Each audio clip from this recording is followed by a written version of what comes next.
All right, cool. Your microphone's good. You come fix this. Mm-hmm. All right. So you said you were gonna do what we do and take a shot in the beginning of the episode. Wait, no, I ain't telling about no damn shot. Come on, take a sip. I'm not doing no shot. Come on, take a I do sip. a sip of champagne. No, Mom, you have to take a little bit. I'm not doing Just shit. take a little bit. You not a come on. It's nasty. It is nasty. Come on. Are you kidding me? It's gin. Yeah. Hit the table. You gotta hit the table, Mom. You hit the table. All right, come on. You got to be out your damn mind. Oh, it ain't good. Mm. All right. You were a trooper, sis. I don't usually take all the shot either. And Micah always has something to say, and I can't wait to tell her, my mama didn't do it either. It's too damn I much. do the shot. I did a sip of champagne. All right. We got fancy champagne glass though, so I'm okay with We it. got fancy champagne. All right.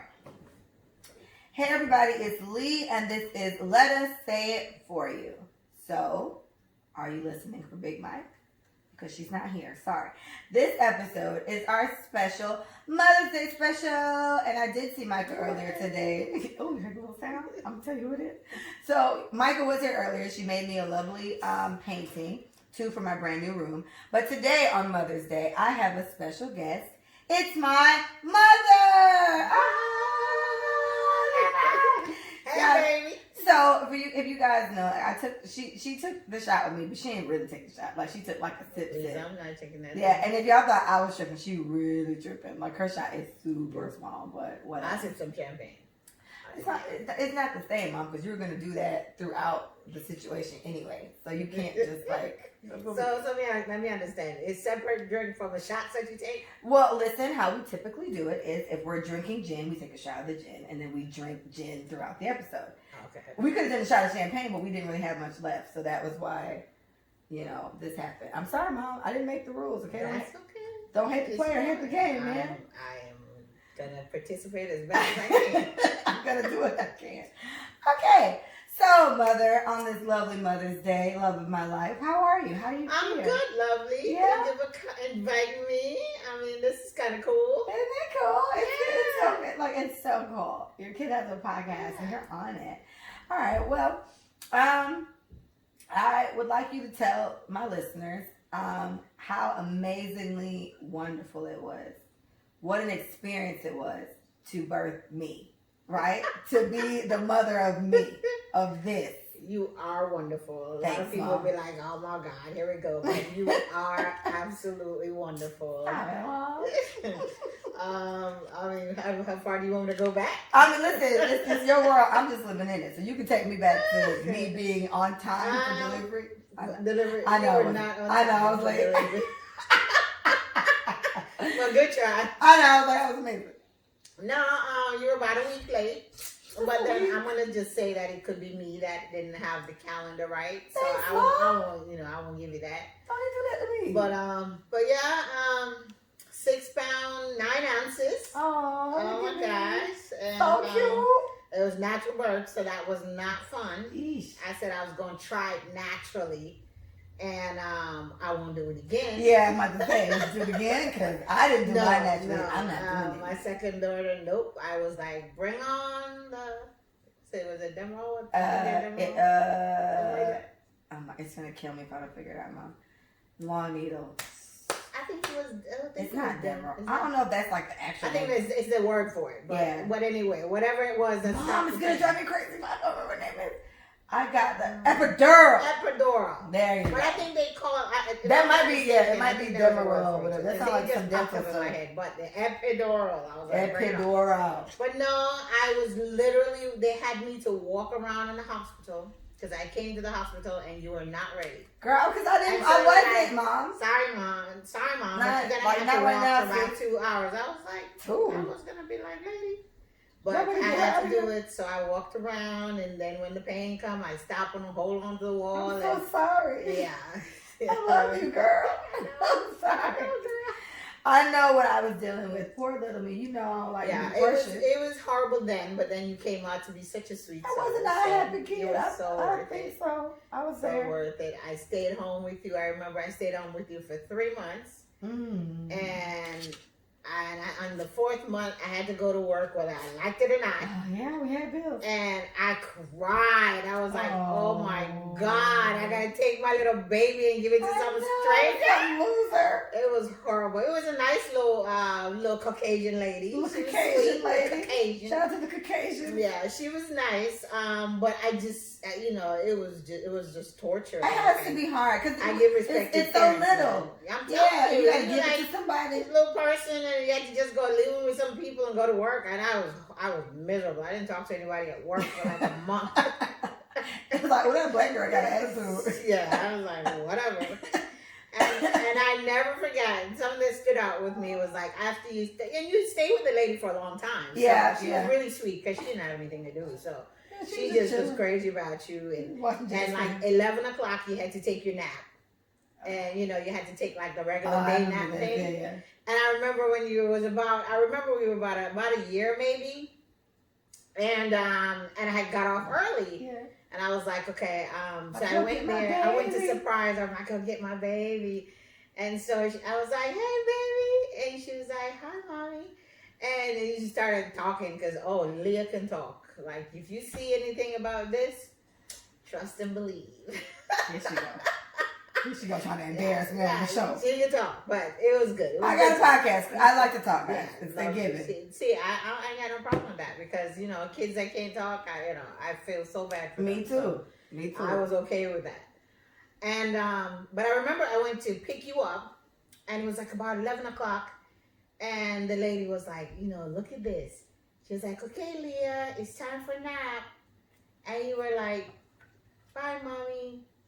I was looking at it. So I was like, then you just pick up your blanket and walk back into the room. The Caucasians have me So trained, bro. I don't like I that. followed you just to see what you was going to do. And you just went and laid down in your blanket. It was like a little cot on the floor. I was like, what the hell is that? Because there's no way you were never doing that at home. You were like, you were all over the place. And I had to like force you to go to sleep. But this lady had you trained. I was like, what the hell did she do with my child? Why she just know to go sleep like that at 11 o'clock? Mom. I was like, no, baby, it's time to go. You're going to come home with me. Did I look at the white lady for confirmation? You were like, I go bye-bye. I said, yeah, go bye-bye. I'm like, Because if I looked at that white lady for confirmation, I would have to pay her a visit now. No. I was looking to see if you was going to have to see if it was okay. Can I go with my mom? I was like, no. You was like, oh, yeah. She jumped up. You were ready to go. She was like, please. Oh. So Little Liam was that a was sweet one of the kid. little memory there. But other than that, you were a sweetheart. You had all these little fancy schools. Yeah. St. Christine Thank you for Gemma. early impressions. She always had that little Catholic kind of background, so that's why she was, mistalked of improper. I remember when you went to these little ghetto school, they were like, Honey. why are you so proud? I was like, Mom, why am I here? Why am I with them? They say finna. What is that? Finna was such a difficult And I word was for me like, for a long don't say time, it. y'all. Don't say it. I was like, Mom, they say finna. I don't even know what that is. Like, Mom, I can't go here. But shout out to Lauderdale Lakes and VA because they've changed me. Yeah.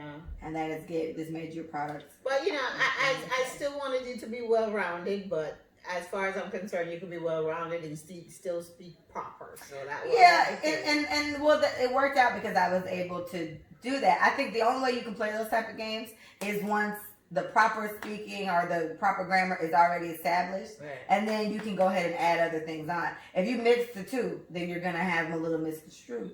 Mm-hmm. Right? So once I had the proper English thing down pat, and then you start to do some finnas, and I'm gonna go over here and girl what's ups and all this, and then it's like, okay, well, I know what to say, and then now what to say, when to say, and because when you to wasn't say having it in my right. house. I was like, what? Exactly. Huh? What's that? This is why, guys, when you're wondering why Leah's such a grammar fanatic, she didn't do it on purpose, but it just happened, and now I am what I am.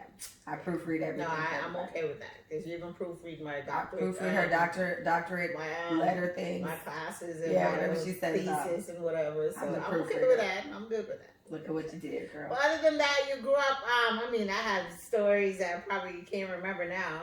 That's great. But just wonderful stuff. You never had, what I admired about you was never a fussy kid. I had to take you to, I was a single mom at the time, so I had to drop you off at my friends or my at daycare or whatever, and you were like, "Bye, mommy," and I was like, my heart would just break. I know. But you were still cool. You were like, my mommy had to do that, so let me stay cool about it. So that I don't remember being that way. I remember having nervous breakdowns there were every times, time you left like me. with my girlfriend, when I had to go, like if I go out like at night, I went out somewhere, some of my girlfriend wanted to take me out or whatever, and Take I you would have out. to stay. What's that? I would have you stay with her son because he was I about your remember. Shout age, out to Denard. and they were like somebody's house, and you were like, "What? No, I'm not staying with Not top blow. no." So she used to cry and cry and cry, but I knew after a while it would have been fine. So I feel bad though every time. Well, let me tell you a story because I remember the one time I remember you took me to Auntie Barbara's house. Shout out to Auntie Barbara. And I guess y'all both, Auntie Barbara took me to somebody else's house. So it was me and Denard, and we went to somebody else's house to like spend the night or whatever. And I remember crying and crying. I was just like, I wasn't told that this was going to happen. I thought I was just stopping here. So I remember I just cried. Auntie Barbara was like, baby, it's going to be okay, I promise. And I was like, so she gave me a quarter. Oh yeah, She gave me a quarter, and she's like, just hold this, okay, it's gonna keep you safe. I was like, now thinking about it, it was like, really, sis, you gave me a quarter, like, what the hell? Mia would never take a quarter. I was a dumb probably kid. won $100. Yeah, I was dumb. Mia'd been like, let me see a 50. A 50 might make me get through the night. But she gave me a quarter, and the people were really nice. This lady and her daughters and all this stuff, and whatever. And so that's the first time I had a root beer float. I remember that, and I was like, hold my quarter. It's nice. Thanks. So I drank it and we watched movies. I fell asleep. Do you know the whole night I slept? That quarter never fell out of my hand. I held that quarter the whole time. Woke up the next morning. I was like, quarter's still here. And then like my brother, I just want to go home. She's still my best friend till this day. And she's still my auntie, and I love her dearly. But I was ready to go. I was like, I still had the quarter in my hand. I don't remember eating breakfast. I remember crying, root beer float, holding the quarter the whole night. I remember just being really attached. I think late in the night. But maybe early in the morning. It was the next day, girl. I was there. The next day? Yes. I was there. We knew you were safe. I was safe, but I didn't want to be there. I remember being a lot more attached. Like, I think Mia is chill. Like, she'll go away. You were attached, but it was a lot of times that you were like, okay, mommy, because whether you liked it or not, you were still like, okay, mommy. And that, okay, mommy, killed me. That's because I know you didn't want to go. You didn't want me to go, but you knew that mom was going to be, mommy got to go do something. So it wasn't all the time you were happy, but there were some times that you were like, okay, mommy, and you were like, all right. And I was like, oh, girl, you want to make me cry for myself. But yeah, it was rough. And then it was in Michigan where it's cold, man. Shout out to Detroit. Yeah, I'm from Detroit, man. Hutzel Hospital. Shout out to Hutzel. I don't know Hutzel is still there. Well, I'm going to Google I would think Hutzel is still there. You never know. Things happen. Things change. No, but then, and then you grew up, man. And I remember I went to this Soyuz School of Business. Never forgot.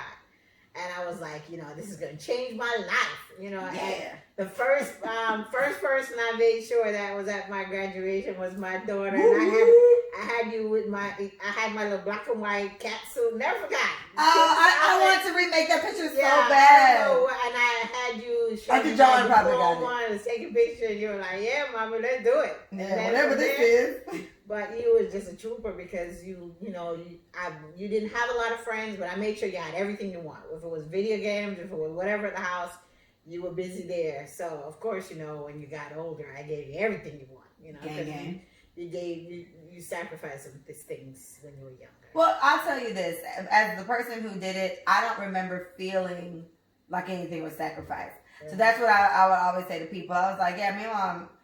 Now looking back at it, or if I have to tell like our story to somebody, it was just like, yeah, damn, we did have a little rough, but it never felt that way. Like it never felt like, yeah. Parents are not supposed to let their children feel it like that. I never felt it. You see, sometimes some kids are like, well, you're the man of the house now, or you gotta take care of your brothers, sisters. Well, you don't know, Mom. You didn't have a son. What if I had a big brother? That's true. What if I had a little brother? Maybe he still probably would have to be responsible for you. Because you want, because I think when they say you're the man of the house, they're trying to instill some type of a man is supposed to protect and provide type of mentality into it's him. not like that at all. The kid that went and killed himself. Oh my God. No, like that. Yeah, it may be too much pressure. Yeah, sometimes it's too much like that. Yeah. I think a kid needs to be a kid. Right. And I think even though you still, as a parent, have things to do, you still have to let that child be a child.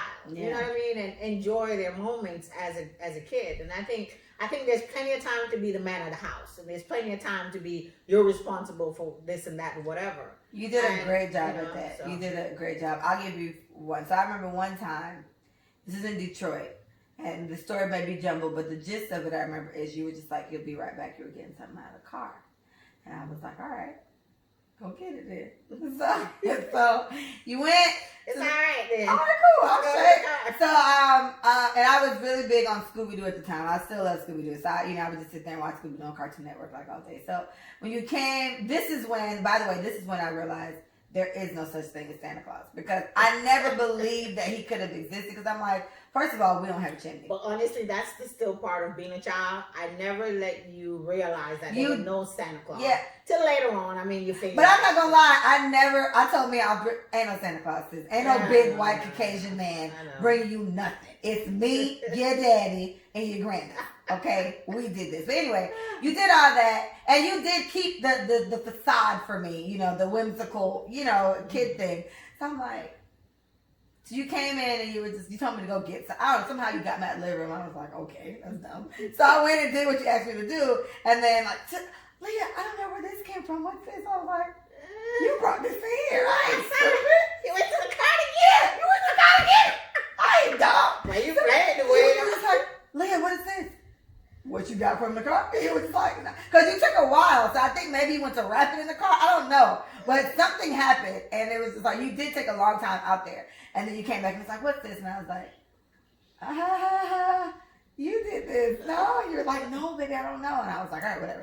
So that's when I was like, ain't no Santa You were Claus. just excited about what was in it. Yeah, I was like, I'm not gonna argue with her about it. Let me tell you where you got me though. For a long time, I was like, bruh, maybe the Tooth Fairy is real. Because ain't no way. So we were going to Blockbuster. Shout out to Blockbuster. I know they're out of business now, but they gave me and my mom very wonderful experiences. We used to go to Blockbuster all the time, and I was able to rent like one or two movies. Yeah, and I was able to rent one or two. The cheap ones. Yeah, and then yeah. So I love Blockbuster, but we were going to Blockbuster for something, and I had lost a tooth, and I was like, I'm not going to sleep. I'm about to catch her. I know it's her, and I feel like I literally probably closed my eyes and woke up, whatever. Like I don't know what happened. But I had a big puffy jacket in Michigan. So we're walking up to Blockbuster, and I just put my hand in my pocket, and I was like, what's this? And I was like, Mommy, look. And you were just like, what's that? And I was like,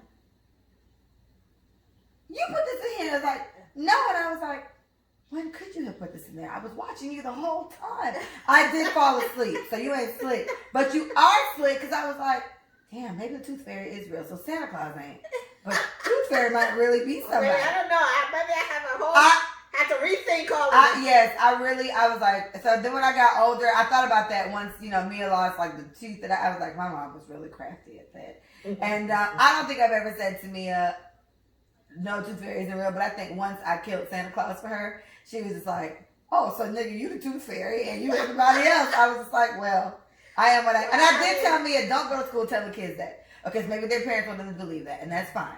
But we're not going to perpetuate that here. And she's like, it's fine. She didn't trip. Hey, new strokes for different folks. Yeah, we're not doing that. This white man not about to get all this crazy. At the time, I wanted to be nostalgic. You were sweet. I appreciate you for that. And I thought about that. Like, am I putting my kid at a disadvantage for not doing that? And I would like to say for the record, as having a parent that didn't take that away from me, and as being a parent that did take that away from my kid, I don't disagree with either side. And the only reason why I think I think now it's kind of like too many doggone Santa Claus everywhere. So it's like, oh, that's and like Mickey Mouse. Yeah, and then to me, because I'm a little more at the age that, me and my mom, so my mom had me at 22 and I had Mia at 22. It was not on purpose. I did not try to do that, but it just worked out that way. So in this day and age, I don't know. I just feel white people, they're a lot to take in sometimes. And so for me, it's just like, we're not going to give them credit for this. There's not a big white man that comes through the chimney that we don't have and brings you presents. It's your mom and dad that works hard, because I didn't have to, because my mom went through what she went through, she's made me a better adult. And so my experience, Mia's experience is not going to be as tough as me and your experience. So, vice versa. So Mia has things considerably easier than we did when you were my age. You know what I'm saying? So me, I need you to understand, no, it's not that. It's me. I'm working Like work exists. You know, I worked. $100 isn't like a dollar. Me Right, thinks right. $100. Oh, mommy, it's just $100. Where your money at? Mm-hmm. Where your $100 at? You know? Did she really say it's $100? Yes. She's like, That's too much. she did. She said it to me 2 Christmases ago, and I got her that big thing that she wanted 2 Christmases, and she was just like, "Mommy, it's just $100. Is that a lot?" I was like, "Yes, $100 is a lot." Now, mind you, I bought it. That's Mia though. Mia is like in a different zone. Mia is like walking. Whose kid is that? That's 25 Manny's years kid. old. That's Manny, baby. I don't- Yeah. But I mean, but other than that, I think we had a good life. We had a good life, sis. I worked hard to make sure you never want anything, and what was special to me that stood out is, of course, 17 years later, I had Liana. But what happened, I think, what was special was, there was some sad moments too. You was in an accident. I was in an accident when I was 7. Bad, like you was at a date. Babysitter. You was at Allison's house. Shout out to Allison. Miss Jones. Allison was a sweetie though. Jones. Allison was like your big sister. Yeah, we're so still she close. felt so bad. Oh my God. And I was in my finance class. Because of course you were a babysitter because I was working or going to school. I Hello. don't do the clubs. Sis wasn't at the club. But I was in my finance class. I remember it was like almost 9:30 in the night. And I see Allison and his dad and her dad came, was walking past. And I'm like, what the heck are they doing here? Really? That's how they found you? Yeah, they Oh, had because to I come didn't and have a find cell me. phone, right? It Yeah. wasn't cell phone At time. the time, yeah. It was, Yeah. Then I was in class, but I didn't have a cell phone at the time. And they came to my class, come to my school, and they were like walking down the hall. And I'm like, what is Allison and her That dad has to doing be here? so scary. And Oh so my I gosh. walk outside, and they were like, Leah was in an accident. And Was she from the house? I was like, I'm sitting here listening, but I couldn't even wait till they finished. I was like, and. Oh, God. And they were like, she's talking. And I was like, that's all I wanted to hear. Because Leah talking is a good thing. Yeah. So all the talking worked out.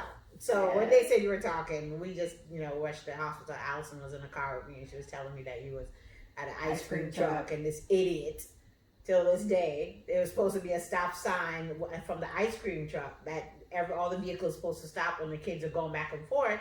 You stepped out in front of the truck. And it was a utility van that literally knocked you down. Yeah. And you were so skinny though, so It you drove rolled right up over like me. a Yeah. ball, I was like, oh. and it knocked you down and rolled over you. Like, I mean, so when they told me that a vehicle hit you, I was like, oh my God. I done flew across the... So when I heard that you could talk, that was all I wanted to hear. I didn't care about How fast? broken Is legs she or talking hands fast or or talking nothing. slow? Like, No, how fast is I that? just heard talk, and that was good enough for me.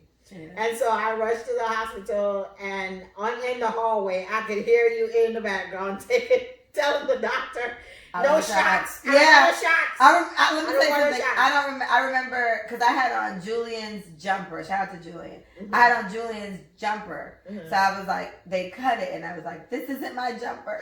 I remember them cutting it in the van in the emergency truck thing. Right. So they cut it, and I was like, no, this isn't mine, and they were like, whatever.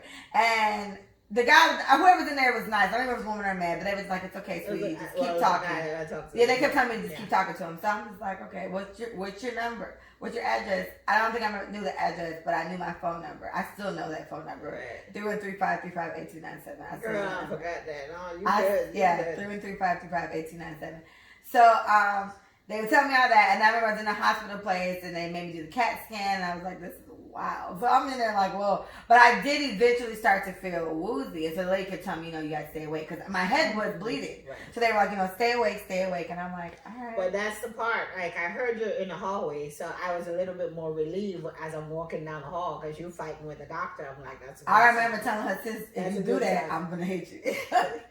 And so when I got in there, I saw this white thing over your head and this little blood spot on it. Girl, I started crying. I was like, oh my God, my baby! Brain damage, oh my. I was passed out, and here you are. Mommy, I'm okay. Stop crying. No, I think Mia does it to me all the time. She's like, Mommy, I'm okay. Stop crying. It's like I was embarrassing you or something. I was like, I'm crying, and you're like, Bro, that's what Mia do to me. I'm about to cry. Okay. I And you biting your teeth like, Mom, I'm okay. I was like, okay, let me shut up. I wiped my tear quick. I can't believe I did that. Yes, you did. I mean, it was like, I was like, oh my God. Because all I saw was, I'm just Yeah, you don't want to see a kid like that bandages up with blood spots. With blood spot on a white thing on your head. I didn't even look to see if your arm and leg was okay. All I saw was there, girl. I still got it. And I was like, oh my gosh. And so the doctor was like, she's fine, but we need to take her to the children's hospital because we don't know if there's bleeding in the brain and blah, blah, blah. I'm like, oh my God. Okay. Well, at least she's talking and, So I jumped in the They did give me a shot. They originally gave me one and I was quite upset. If I was late, I remember and I was like, no shots. The lady kept telling me, it's okay, baby, no shots, no shots. Right. They ended up giving me one for the IV. And I started crying. That's when I started crying. I was like, you said no shot? And she was like, it's okay. Yeah. And then they drove, so I jumped in the front seat and they drove you to the children's hospital and you were there for 4 days. So it was only 4 days. But of course, my mother, who was like crazy about her, Leah Bengi, because Leah, she raised you for a little bit. You used to go to Canada a lot to see Auntie John and, live with John like a couple months out of the year, 2-3 months out of the year. And, of course, when I called John, I'm in the car, I'm calling Joan and I was telling her. And so, of course, Mama hearing a little bit of the story, Mama was like, she all right? Oh. She said, who? She said, Delia. You mean Leah?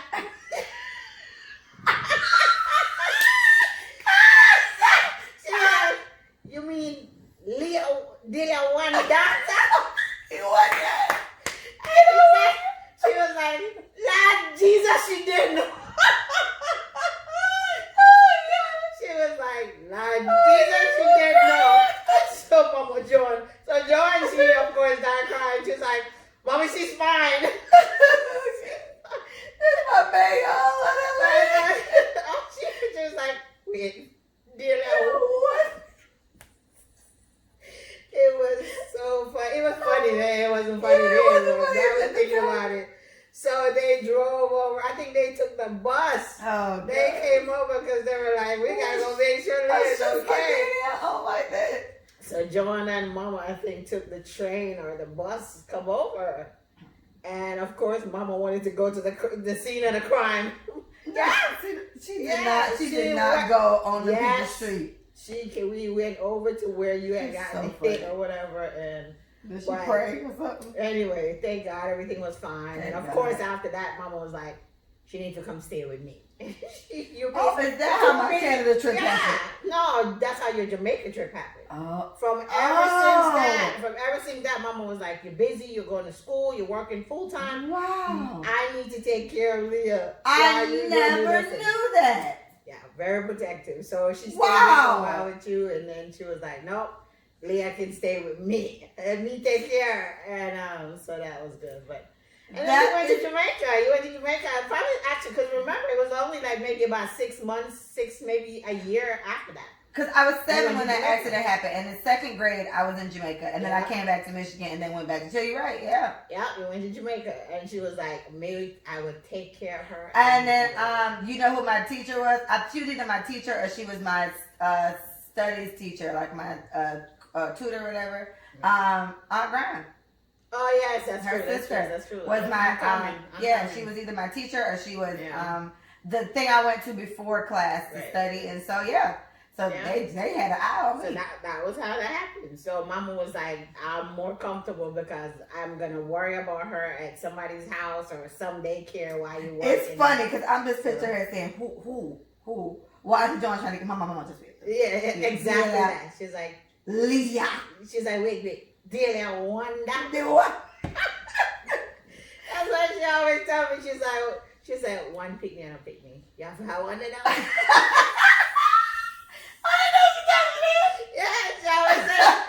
She always tell me one picnic and a picnic. You need to have one more. That is stressful. Well, good. So she happy now. Good job, champ. She never told me that. I only got the one, so she waiting on me.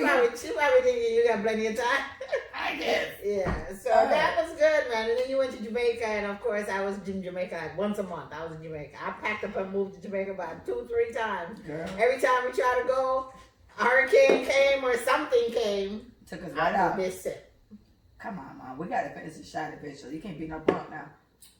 Listen. Listen. So, but then after that, then you came back, and I got my condo, first condo. I was a little bit older than you. I was 35, I think, when I got my first. You couldn't have been 35. You had Liana around 35. So you No, couldn't have I been had 35. You no. bought the condo when I was in About 30. I middle was school. probably about 30. I was Yeah. about 30. I was in middle school. Like that. And then it was when you came back home, and that was it, girl. Mm-hmm. And then I think another thing that stood out for me was when I did the sweet 17th birthday. Yeah. Yes, girl, and I had that. Shout out to Mini Mike. Cooper, Micah was there. Micah and Shimona. Shimona was the one that helped me hook it up. Oh. Shout out Shimona. And Liana little was sister. a baby. She was in the car Oh, seat. yeah, She dribbling was everywhere. so Fat. yummy. Liana was like 2-3 months old. She was She so was the fattest delicious. baby you could ever see. sweetest She little had child. wrinkles all And over. she's such a good kid now. But yes, Liana was the like Teddy. Yeah, She's she just was she was awesome. And then we had the bow in the car, and Shimona drove it up into the front because I was trying to have you come out. I And, did not expect that one yeah, there, oh kiddo. girl, it was a big old bow. Yeah, a big bow. And I Yeah. drove my Mini Coupe to the house. Yeah, And I still have a Mini Cooper now, guys. I bought the yeah. truck She version. fell in love Which from it's there. not a truck. I was in love before that, but she knew that, and that is why she got me the Mini Cooper. That has been my favorite car my whole life. Shout out to Mini Coopers. I've had many magical moments there.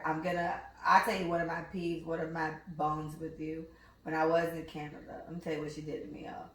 So she came to see me, and it was cool. I was there with Mama and my auntie and all that, and then my mom was like, I wanted like some candy. Like she bought me some candy. I was like, all right, cool.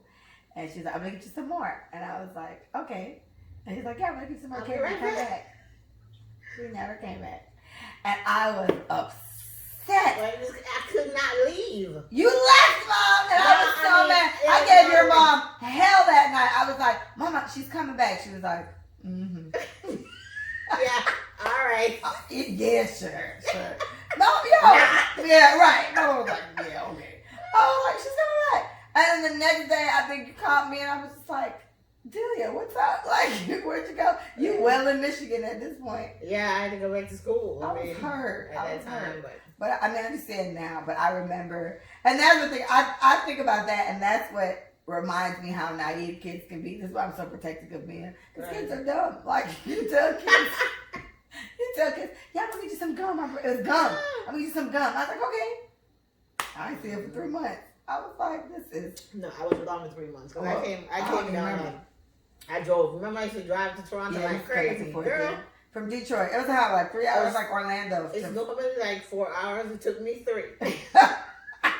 I was like, I used to get like Tom Sebron. Shout out to Shout out Tom to Tom Sebron. He used to Sebron. have a hookup at Mr. Ford Motor Sebron. Company, girl. Had a new car every time I was ready to drive to Toronto. I got think the last one I had, the last experience was a Mustang GT. I was like, Ooh, whoa, I had a fancy. good time with it. Fancy. Yeah, Okay. but yeah, those were the good times, man. And so, just now you just grow up to be such a lovely young lady. I'm so proud.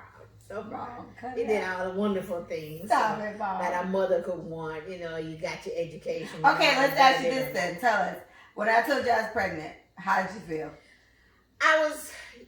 I think I was disappointed a Right. little bit because, you know, with every mother, you want to have the perfect life for your child. Mhm. You want to see them married and in a big house. And then keep in mind, I used to work with millionaires. Yeah. So I used to I see can this get you one. fancy Just life. wait a couple more. Yeah, I see the fancy life of all of them. Not understand, not all these millionaires are up there Yeah, because man. I wouldn't even, I almost wouldn't encourage you to date none of them. Yeah. But, you know, it's like you see this certain idea of what you want for your child, and because you want it doesn't necessarily mean that, you know, that's what your children enjoy. Hey, look, no, I would have wanted it. Okay, I was with But Manny. life though. happens. Yeah, That's Manny it. and the millionaire, but he Yeah. cool. Yeah, life Like a happens. So, dog.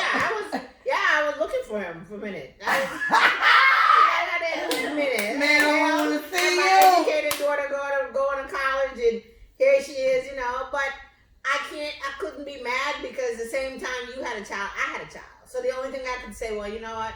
Education, she can still do what she got to do, and here you are, master's degree. I had finished my associates at the time, and I was halfway through my bachelor's. Like I had like a year left to finish my bachelor's, and when I told her, I found out on Wednesday, and I told her on Thursday.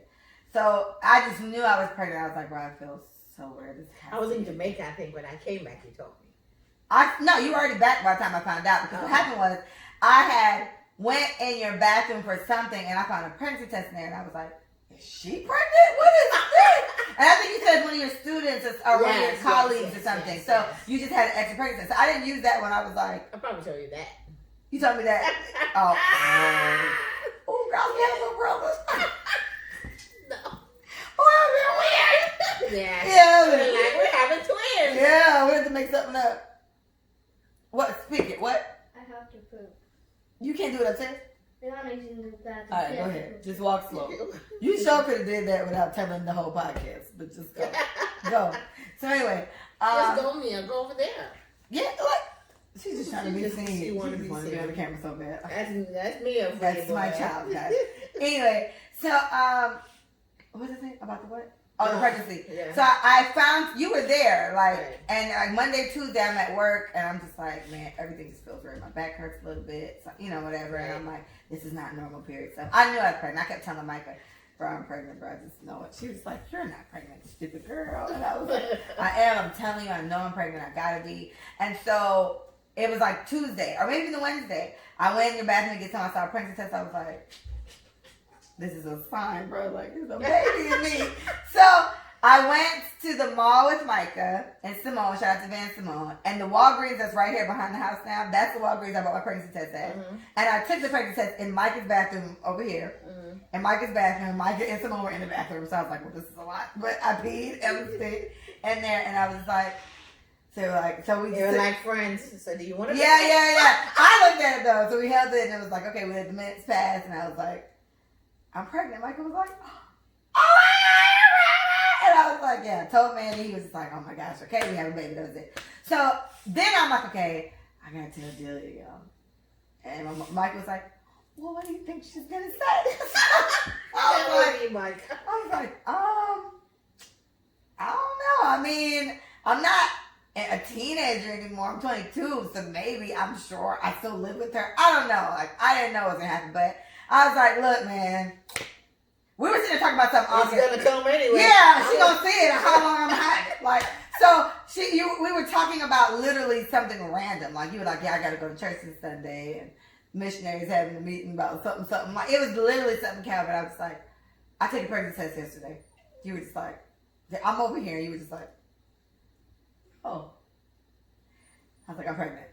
And you were just like, okay.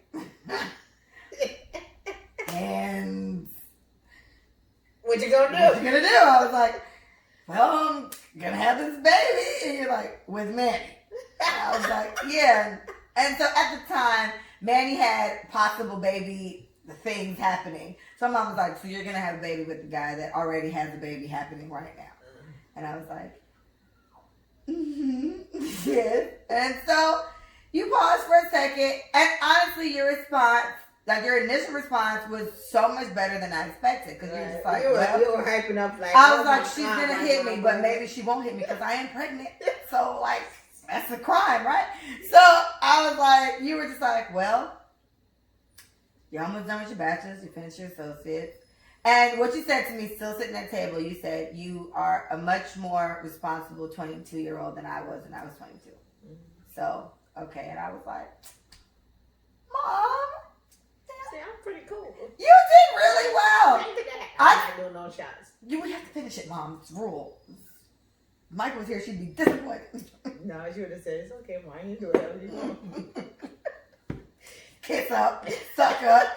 But, yeah. But you had the real love, and I was just like, wow. Yeah, I mean, I would be a hypocrite if I said to you, you know, how could you be pregnant now? I was pregnant at 22.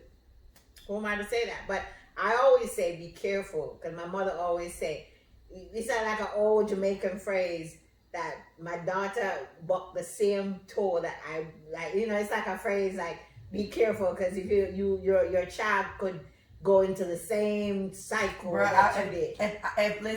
if anybody is in their mama cycle, it's me. I probably deviated slightly, but I'm there because we have been heading down the same But path. I'm okay with where you're going, though. I'm Yeah, okay I'm with all where right, you're yeah. going. I'm okay with that. But Because once I told you, I was just like, all right, well, she knows. That's all. that's the least of your problem. After That was the biggest. Yeah. Yeah, After everything that- else was the least of your Yeah. problem. I was like, after I don't even care. My mama know. He was like, all right. So I walked away. I was like, okay, I'm alive. Baby, hey, you okay? Yeah. Hey, see, you're right. And so I got out. I think I called Micah, and I was like, I told my mom. She's like, oh my gosh, what happened? I was like, bro, she told me I'm responsible. And Micah was like, well, that's amazing. And that was it. And so I told him, and he was like, all right, cool. Well, we have a baby. So I think he had dodged me though for a little bit. as he should have. I don't think he saw me for a minute. He probably because did I was it. gonna check his. I house. saw him because the night I had to take the prayer test, I saw him. After I told you, I think I probably went to see him a couple times. And he probably did stay away from the house. Because I about to tell him you probably should just keep it distant. Yeah. Because she's going to attack. Okay. You done breed out I'll our be like, so what's the plan, Bob? Yeah, What's nigga, the like plan? she's Whoa, expecting whoa, a proposal soon. So sorry, Bob, I broke up with him 7 years later. Yeah, but you know, I still gave him the benefit of the doubt for as long as I could. Probably a couple times. Yeah, take a sip. Yeah.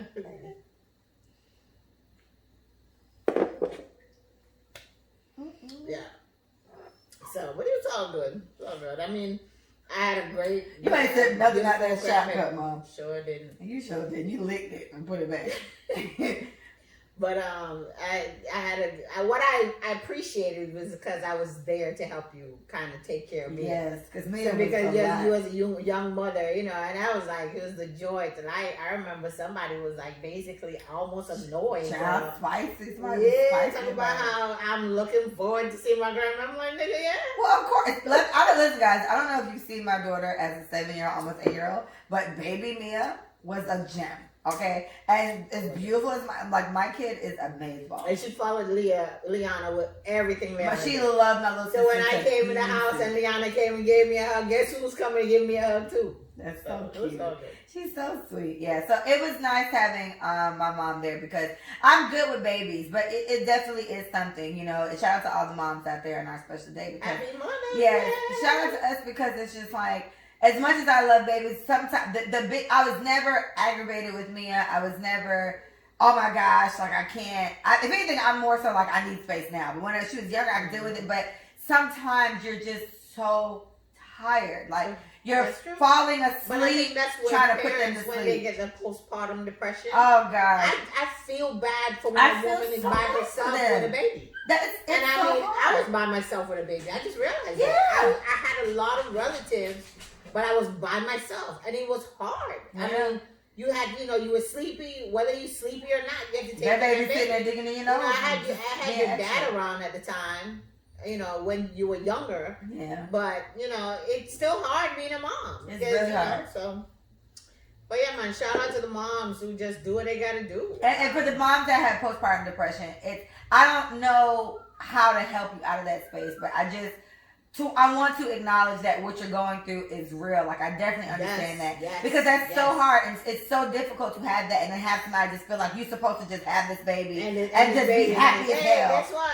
But I always say It's that. hard. I always say that. I used to make that phrase. I said that when you were younger. Like, I got so responsible after you were born. Because you were like this child that's looking up and saying, hey, guess what? You're my mama.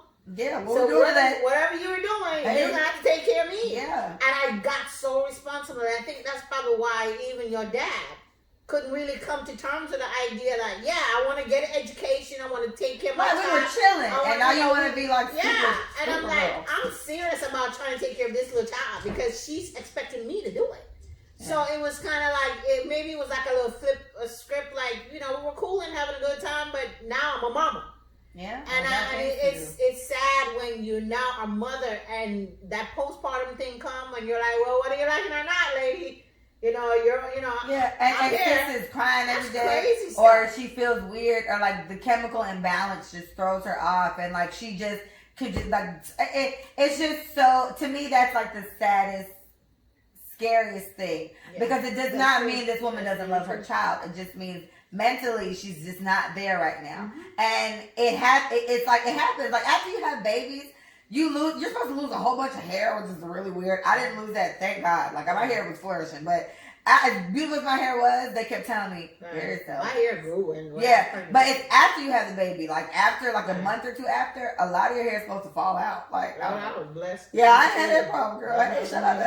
But yeah, but there's so many things that happen when you decide to bring a life into the world, and I just want everyone, other women and men, to be very, very understanding to that. Some people really just need that. So Yeah. for everyone, to all my friends especially who have been there, shout out to Micah's and the Tarshas and the Pages who have been there. They watched me for me. Like, if I couldn't get to you, that's or I true. couldn't get to You Mary's had, mom. what I can honestly say, and I want to say this, you had great friends. Yeah, it's the I pleasure. admire that up until this day. I mean, I probably have one or few people that are really You like always my close tell me friends, that, yeah. but I admire that you always have friends from like high school or I middle see. school, I've known Paige and since y'all middle school, stayed yeah. throughout the years. And you know, you all are adults. You're gonna have your differences and in difference of opinion, but you always had some diehard friends, and that's I pretty got a special. squad. I got a That's decent pretty little special. squad there, man, and they helped me. They helped me out. I think the first or second. Well, I don't even know. Probably the first time me and Manny broke up or whatever. And that was bad. That's the one where you came and saw me the next day. Oh, it was bad, y'all. He did something. And we were broken up though. And so I was just really emotionally distraught. So I was so bad that like I came home. I didn't sleep in my bed. I don't know why. I slept in the corner of the living room in my apartment.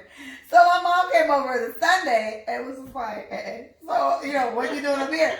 So she came, so I sit up and I'm explaining to my mom what's happening. And I'm crying. Like, I'm just so hurt. And my mom was crying, but she wasn't sobbing or anything. But I saw like a tear down her face. And I was like, this got you crying too? I'm so sorry. No, I was more like, I'm gonna kill that mother. I know, but that was, I was like, Leah, you hit rock bottom. Like, now you got your mama crying over this nigga. Like, but I knew, I was like, and so I just had so many moments. But around that time is when I had called on Micah and Tarsha and Paige a lot. I was just like, I feel like I want to cry. I don't want people to see me cry. All I said was, I never saw my mama cry. My mom did not do this in front of me. I'm not doing this in front of me.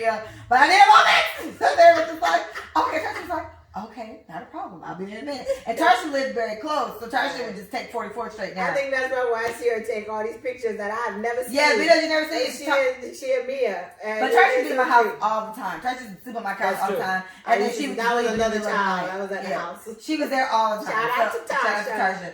So she would just come over when Michael was in town. Tarsus, right? and Paige, they would come and they would let me have my moment, and they play whatever me in the living room while I'm crying in the closet or something. And I was like, breathe. I had to get it out. See, now I'm glad I wasn't really around for that. Though, you've been mad because I would be finding that Negro. Man would have got your ass big. Yeah, she would have. Yeah, they get I'm along. glad you had an apartment at the time. Yeah, I was. You could have kept that separate. I was concerned about you, but I knew you had good friends. So you know, every time. Let me tell you, if I ever thought I could have been an alcoholic, that's when I could have became an alcoholic. Let me tell you, that's when I started drinking, and I noticed that I would drink. Like, I'd come home every day. Me and Mia would deal with each other. And she was like 2, right? 2. And so she'd come in, be simple. I'd cook her something or make up leftovers. And then she didn't have a bedtime set. Mia would just kind of just roll around until she wore herself out. And then I had and honestly, now the liquor was so weak.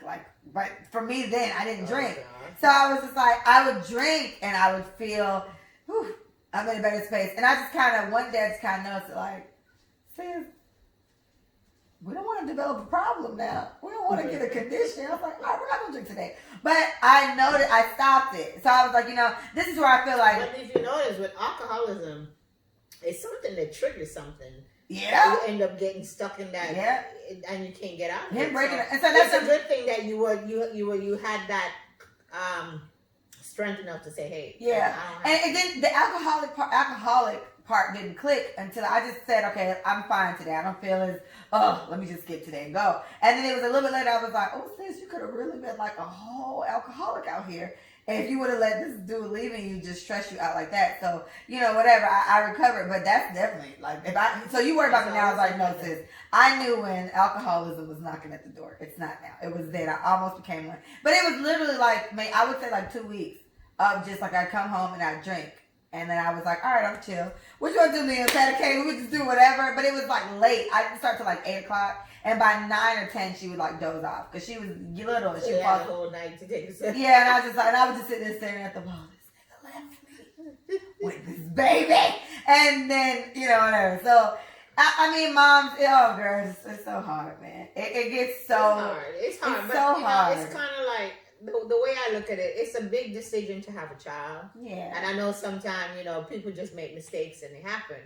But I also believe that the foundation that you have, maybe a parent or whatever, that instill good values in you, you're going to carry it with you. Well, think about this. What about the girls who probably were molested when they were younger? They never had a good foundation. Well, they had casual sex all the time. That's what I'm saying. Good foundation and messed up foundation. But then imagine with them, those ones that thing. do have kids, they've never really been loved properly as a child, and they don't, in turn, know how to do this to their kids. And that's why a bunch of little crazy Yeah. girls walking around here. Yeah. I mean, it's really sad.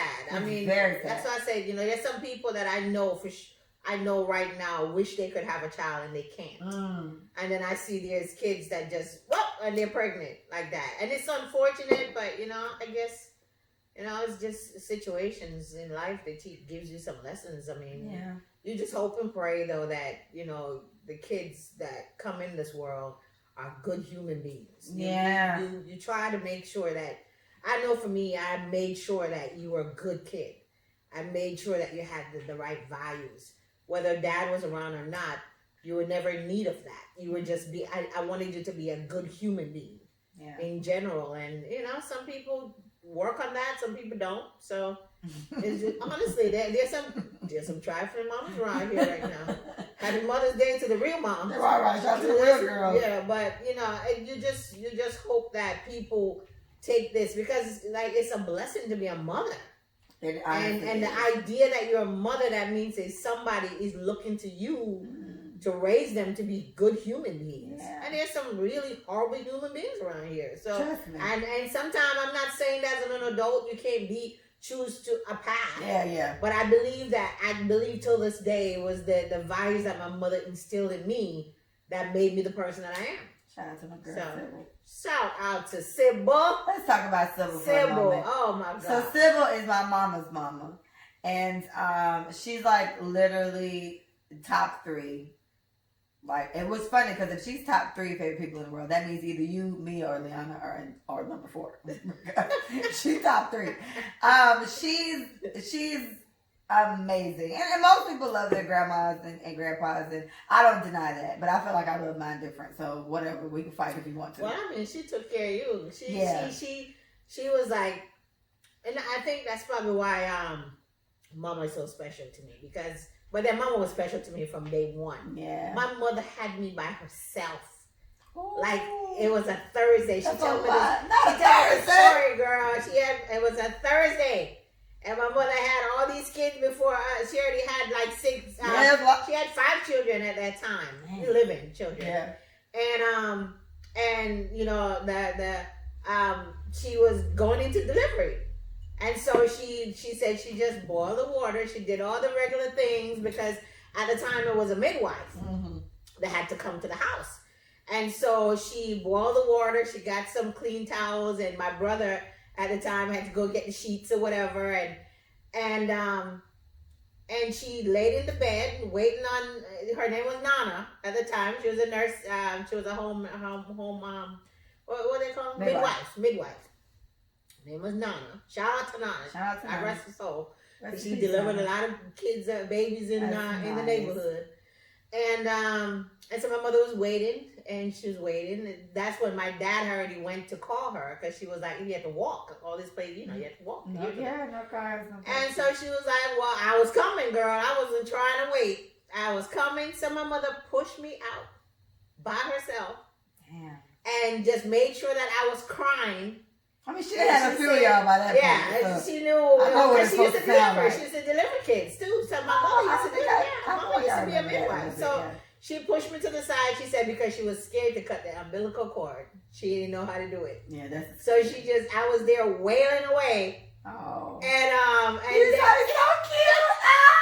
and the midwife heard me crying like down the street, screaming, Oh, you and loud. she came and she cut. I the never want you umbilical cord. to ask me, or not that Atlanta's a very quiet kid, but don't ever ask me and Mia to be quiet. The way you be talking on the phone, and you That's got true. the I mean, nerve I got that to from be mama. in here talking about why you so loud. Excuse me, pot. Calling the kettle black. Dutch pot. How dare you? Dutch pot calling. Dutch the- pot calling the No, kettle I black. mean, and I was crying, and so she said, so my mother had me by herself. That's So amazing. that is just, that's like heroic. Are you kidding I mean, me? what? So my mother is like beyond special to me, man. So there's nothing I would do cool. for her. And so she and I have like a really special connection, I think.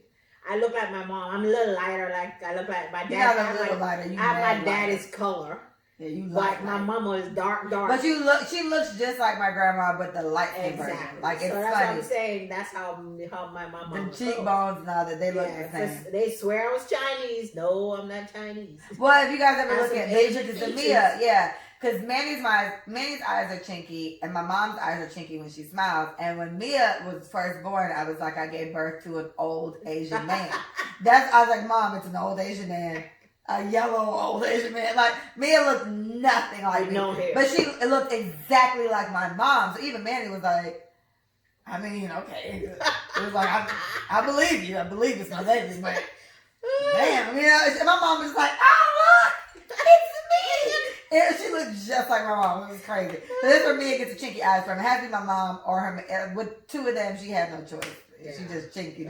Just a minute ago, I had to open up my Yeah, eyes. but- Everybody gonna think I was sleeping like That that. is like, oh, her mom was asleep on the No. show. Well, Mama is amazing balls to me too because I did have so many moments. Like we had Detroit moments together when she was with us in Detroit for a little bit, and I remember we used to go for our walks, and I was like, okay, let's go for a walk.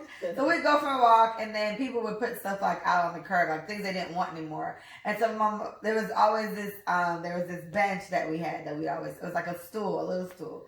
And my grandma was like, this is a decent stool, and we can use this. And I was like, you think so?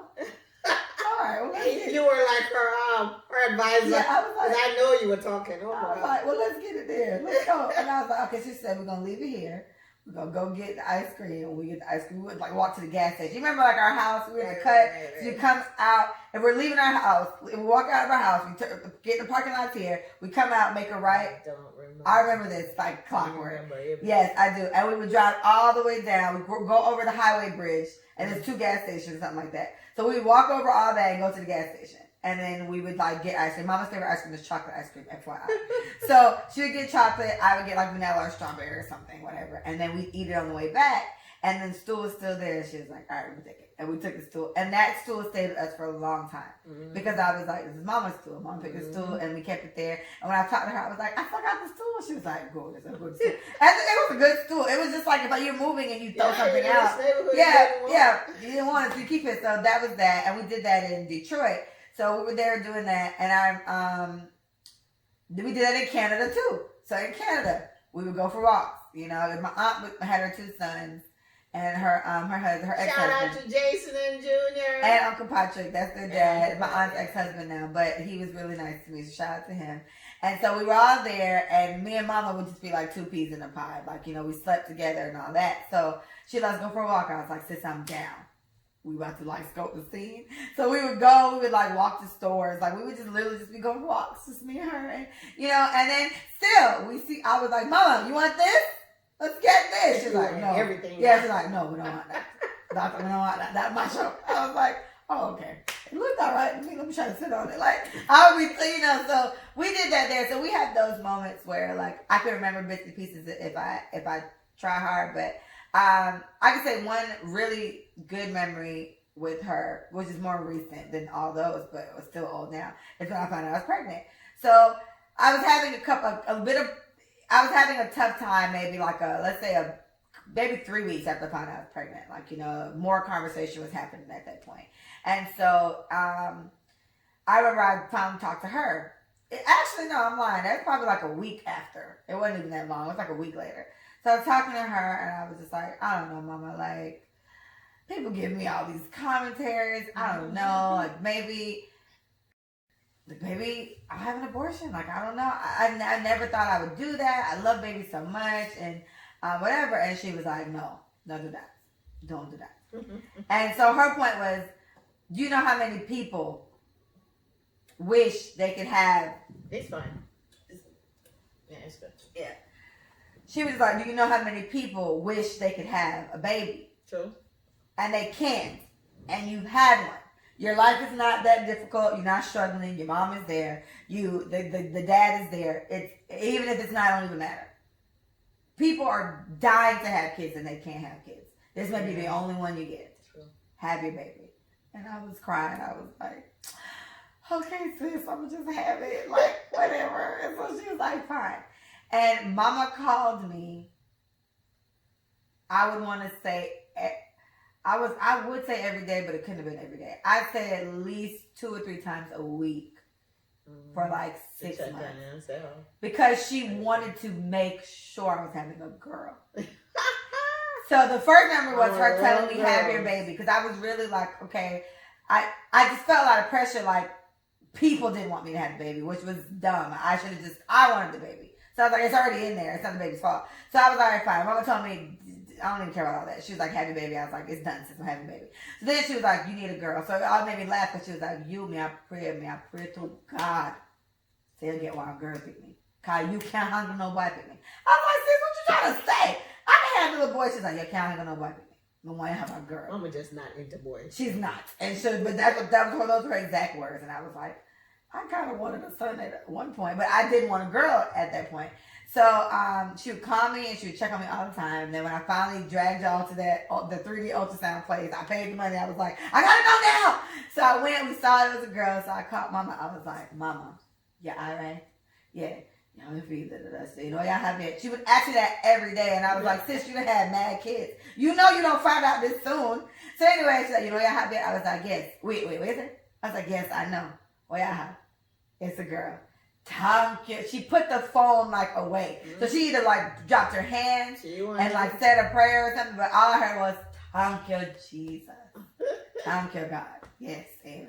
You don't go to the point to like, yes, it's going to be a beautiful girl, and blah, blah, blah. But she did not want me to have a boy. So she wanted me to have a girl, and it worked out. And when her and Mia met, it was just 2 peas in a pod. I remember the first time I took Mia to Jamaica, Mia was older. Mia was probably like 4. But I was worried about Mia because I grew up in that house, but I was just like, you know, get your mosquito repellent. And yeah, but I was laid out in my mama's bed. My mom's house was very nice. So I was very comfortable, but I wake up and my child is not there. And I'm just like, where is it? You know? And she's gone, my mama gone, and my mom be gone. But Mia would go, put her shoes on, put her clothes on, go talk to my granny. She'd be in the room talking to mama. And then I'd come downstairs, Mama, all right. Yes, but just talk to me. I would talk about the full live and I was like, oh, it's so nice. And she was like, yeah. She got really comfortable. She got so comfortable, and she would just walk around. She was with Glenn down there, was roaming the streets. I was like, don't be having my baby outside like that. But it was just, it's such a nice full circle thing, you know, to say, my kid met my grandma, and she's nice, and I hope Mama feels a sense of pride in these type of things. Oh, you know, yeah. with Mia being well mannered. She always said she prayed and asked God to make her stay until she see you. Past the worst. Especially past the worst. She said that about me and Shante. I'm gorgeous. She want always to want us to you past the worst. See past the which worst. is true. I mean, it's okay. And that's what I'm saying. I hope she feels such a sense of pride in that. With things that she's instilled in you, that you've instilled in me, things that she's instilled in me, things that I try to instill in my kid, things that we instill in Liana. Yeah. You know, we want you to be well mannered. We want you to have respect, even if they get on your nerves. You can't be rude. You got to watch your mouth. Like, I hope she sees that. Get an education. Get an education. My grandma. I can't stress that enough. Especially, I have to say, even what's going on in America right now. Yeah. when I see this president, I want to sign Well, I was an waiting. executive order. You know I was gonna go there. I know it's cool. Sign Bring an them up, Trump. executive order that these people who are making $13 and $14 an hour, that they must work, and if they don't work and they're fired, they cannot get unemployment. It's because they don't have choices. It's so sad. They're stuck in a job that they cannot do anything else but work in that meat plant. Yeah. And that's what I'm saying, man. When you get an education, you do it when you're young, you get choices. You can say, no, I'm going to go find me another job. I'll do something else. Because I have what it takes to go get another job. Yeah. So I just my mother always instilled that in us. My mother went to 8th grade. She finished 8th grade. She never finished high school. Start having all y'all, You know? kids. And so she made sure that we got an education. So I think parents want more Better for their kids yes. than what they had for themselves. And so, I just... I said that. I said that on a lot of the podcast episodes. I said my mom has told me that I'm a better version of her. And I want my daughter to be a better version of me. So that's all. Like that to me, I never knock people who don't want to have kids. Like that's, to each his own, whatever. But for someone who did have kids, so someone who does have kids, then even that I can disregard because some people are just some people have mental issues. Some people just don't want kids and they end up having them. But for me, my thing is to leave behind an amazing human. I want to leave, like you said, a good person. I want to leave behind a good person that will in turn make good people and also be good to people around them. You know what I mean? And I want you to be very proud of that because I do my best to be as nice as I can. I always hold the title. I self-proclaim the most loyal person I know, the most honest person I know. I stand by these type of things because it means something to me. Absolutely. You know what I mean? Mm-hmm. And Liana is such a chill kid. Like I always say, she's so humble and she's so like Liana to me is not fussy. You said I wasn't fussy. I feel like I'm fussy. Liana is the coolest. Liana is the coolest kid. She's so chilled. But when I tell you Liana iceberg, bro. Like she chill. She don't let nothing bother her. She's a sweet girl. She's a good spirit. Yeah, Liana don't fussy herself. I raised some beautiful humans. You said she did good, see? You did your thing. I'm not gonna lie. I'll give my favorite Liana story. I have to, because I always said Liana's like my kid too. But it was Liana's birthday, one of her birthdays, and so you guys went in Weston, and she gave me she showed me all these things she wanted, and I was like, she showed them like a while ago, and I was like, all right, I'll see what I can do, sis, whatever.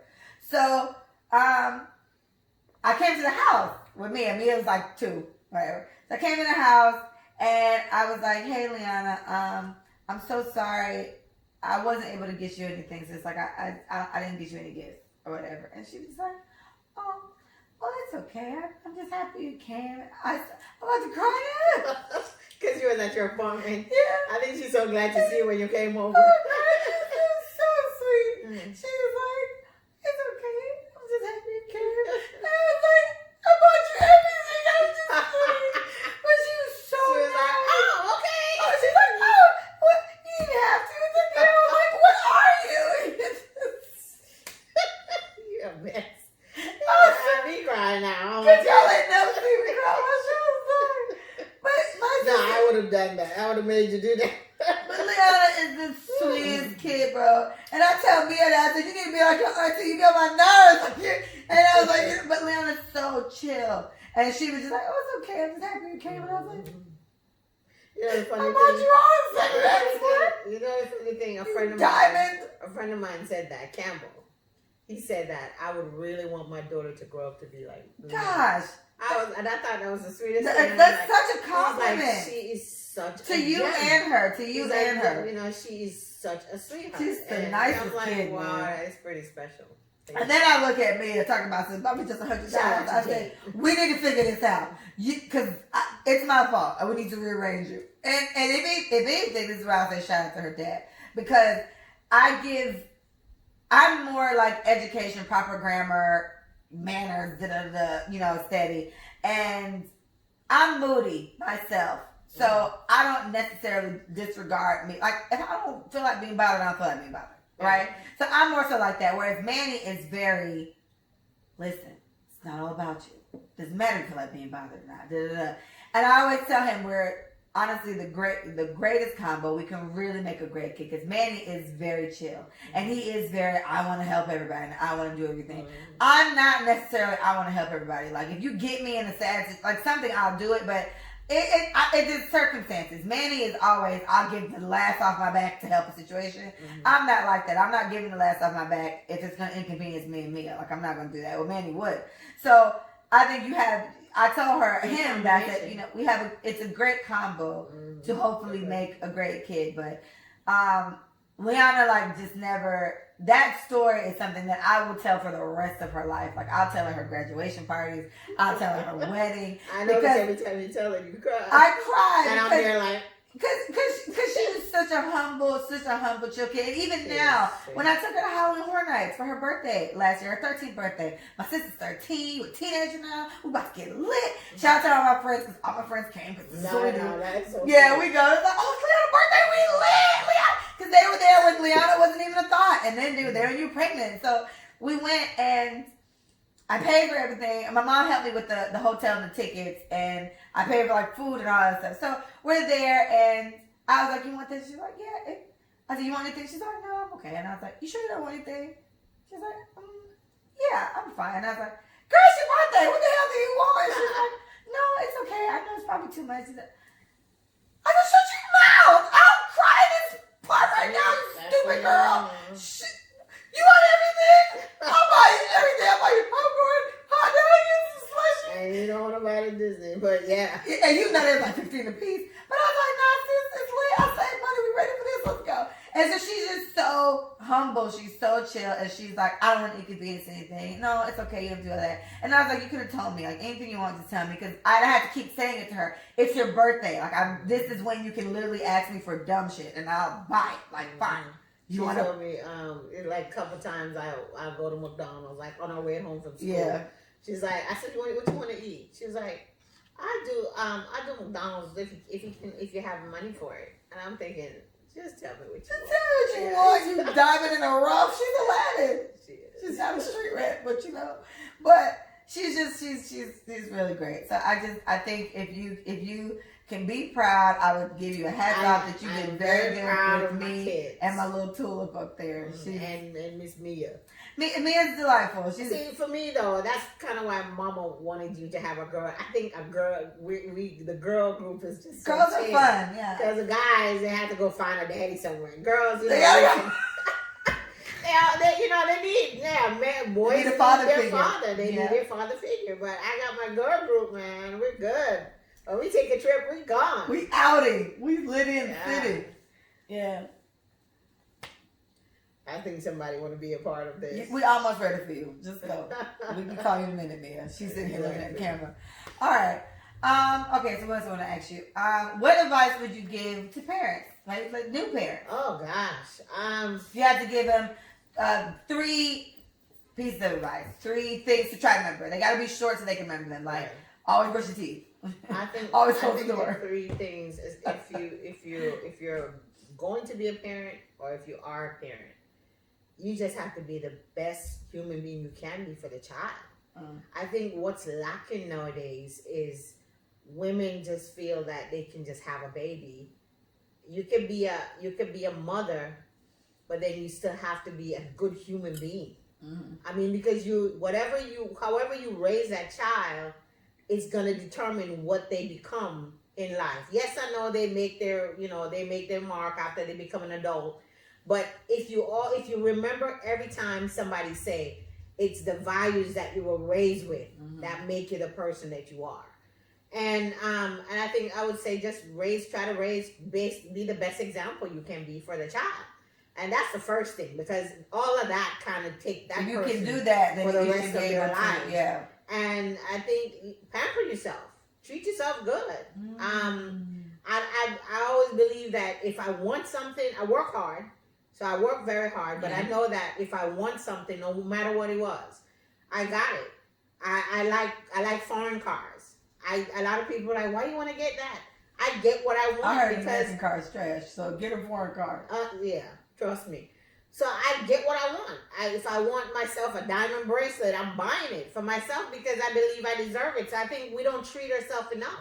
sometimes, we got to think about, oh, we got to do this, and we got to buy groceries, we got to do this, and we do all of those things. And sometimes even a regular person who works even a decent paycheck still doesn't even save anything because you're always giving, Yeah. and not thinking about yourself. You got to take care of yourself. You got to treat yourself. Because at the end of the day, who else is going to do it? You got to do it for yourself. Right. And I think my third thing is Pause. just Pause. Hold on. Let me see. and I think my third thing is All right, you can pick up from there. I just have to check. Sometimes I gotta check to make sure it still sounds decent. Girls start echoing on us, and it gets really ghetto up in here. Okay, this is what happens when you ain't got a studio. Right. All right, listen to where you at, and you can pick up right then. And I think my third thing is Wait. I think it's just more so. I believe in a Christian value. So you know me. I go to church, and I gotta be serious about my God and my religion, because when all is said and done, there's a reflection in your life that you gotta look and see. What have you done? What kind of life you've changed? How good a person you were. Yeah. So the good human being also goes into the Christian values, and you have to give an account later on. So you just got, when you could look yourself in the mirror and know. I remember a quick story. I remember a girlfriend of mine, and until this day I never forget her. Her name was Angel. Shout out to Angel Martin. Yeah. She died years ago. But I remember she and I, we were young. We were young and beautiful. Oh my God. We were like 25. What do you mean? Hanging out and had a good time. And she was my girl from the streets. But, I also was I had the thing in the back of my mind with my mother. Silver and gold will vanish away, but a good education will never decay. And so I know I had to get a degree. I know I had to finish, that. So I was probably about 25. She was about 26, a little bit older than me. And I remember we used to hang out, and she had a guy. She was pregnant at the time. I had a son. I had my daughter. Me. She had a son. The realest. Right. And I was basically, she and I used to compare notes. But we were cool. The girl had a BMW at that time, living large. And I'm thinking why are you living like that? And she's like, yeah, I just had my man to get it for me. And I was like, okay, all right. And so she used to hear me studying, and she's like, girl, what you studying all the time? You pretty. You need to be out in the club with me. And I'm like, girl, I'm trying to get some stuff for my child. But what I will say is that she said to me years ago, she said, well, you do what you're doing, and I'm going to do what I'm doing, and we'll meet up down the road, and we'll see how far we both get. You know what I mean? And I think it was more like, I'm gonna go the easy way. I'm gonna find a guy to take care of me. I'm gonna live the life, and I'm gonna party. I'm gonna do all those things. And you go ahead and get that education, and And unfortunately, she died. Yeah. She died living that crazy life. Yeah. I mean, she wasn't out in the street doing nothing crazy, but she was hanging around still with some of the wrong people. Yeah. And unfortunately, she didn't get a chance to live and see. How old was she? She was about 27 when she died. She got shot. Yeah, I remember. And I still remember her to this day, because she was such a sweetheart. Yeah. And but I look at it and I said that my mother always said you need all kind of friends. You need good friends and you need bad friends, because the good friends you will learn what to do, and not necessarily that she was a bad friend. She was my sweetheart. Yeah. But she had a different way of doing things. Different view. I saw the different view of it, and I didn't want that. How was that coming from Jamaica, though? Coming from Jamaica, at this point, you've been in America for a while. I was but here still, 14. How much of that do you change? You still see, wow, this what y'all do up here? Y'all just be up here just finding niggas to pay your bills? Listen, I could have been out there. Oh, you could have been home? I could have been out. You could have been a home? My mama could have been a home. I had all the offers. You was cute. I remember you. You was cute. Oh yeah. She was yellow and red with a big old head. I will never forget. I've been on my own since I was 18. Yeah, you really won't. So it wasn't stuff that I couldn't have done, but I had that value system because, girl, you sound like I could have been rich. Who raised you, girl? And had a whole bunch of history with some ties, whatever. But I still had that value of, you know what? I'm going to look myself in the mirror in the morning, and if I'm okay with myself, I say that all the time. I'm all right with that. Mom, I've never said that to you. But I say that to myself. I say when you guys make a decision, okay, what I live by is do not be ashamed of anything. No, do not do anything you'd be ashamed of somebody finding out about. Right. So that's how my logic is. Okay, if my mama heard about this, and there's some things I've done that I'd be still in shambles if you heard about it. But if you heard, I'm like, Mom, Well, that's girl. an adult thing. Yeah, it's an adult thing. It's not like I can't believe you did this. But like that's if anybody else, that's how I live my life. So this is how I've been able to dodge certain things for so long. But Mom, I always say, I'm like, you know, you gotta look at yourself in the mirror. Whatever it is, if I decide, remember the pool I told you text me today? If I decide I want to talk to that person again tomorrow, I don't care how any of you guys feel. Because I have to look myself in the mirror. If me looking at myself in the mirror, I'm like, sis, we want to talk to him.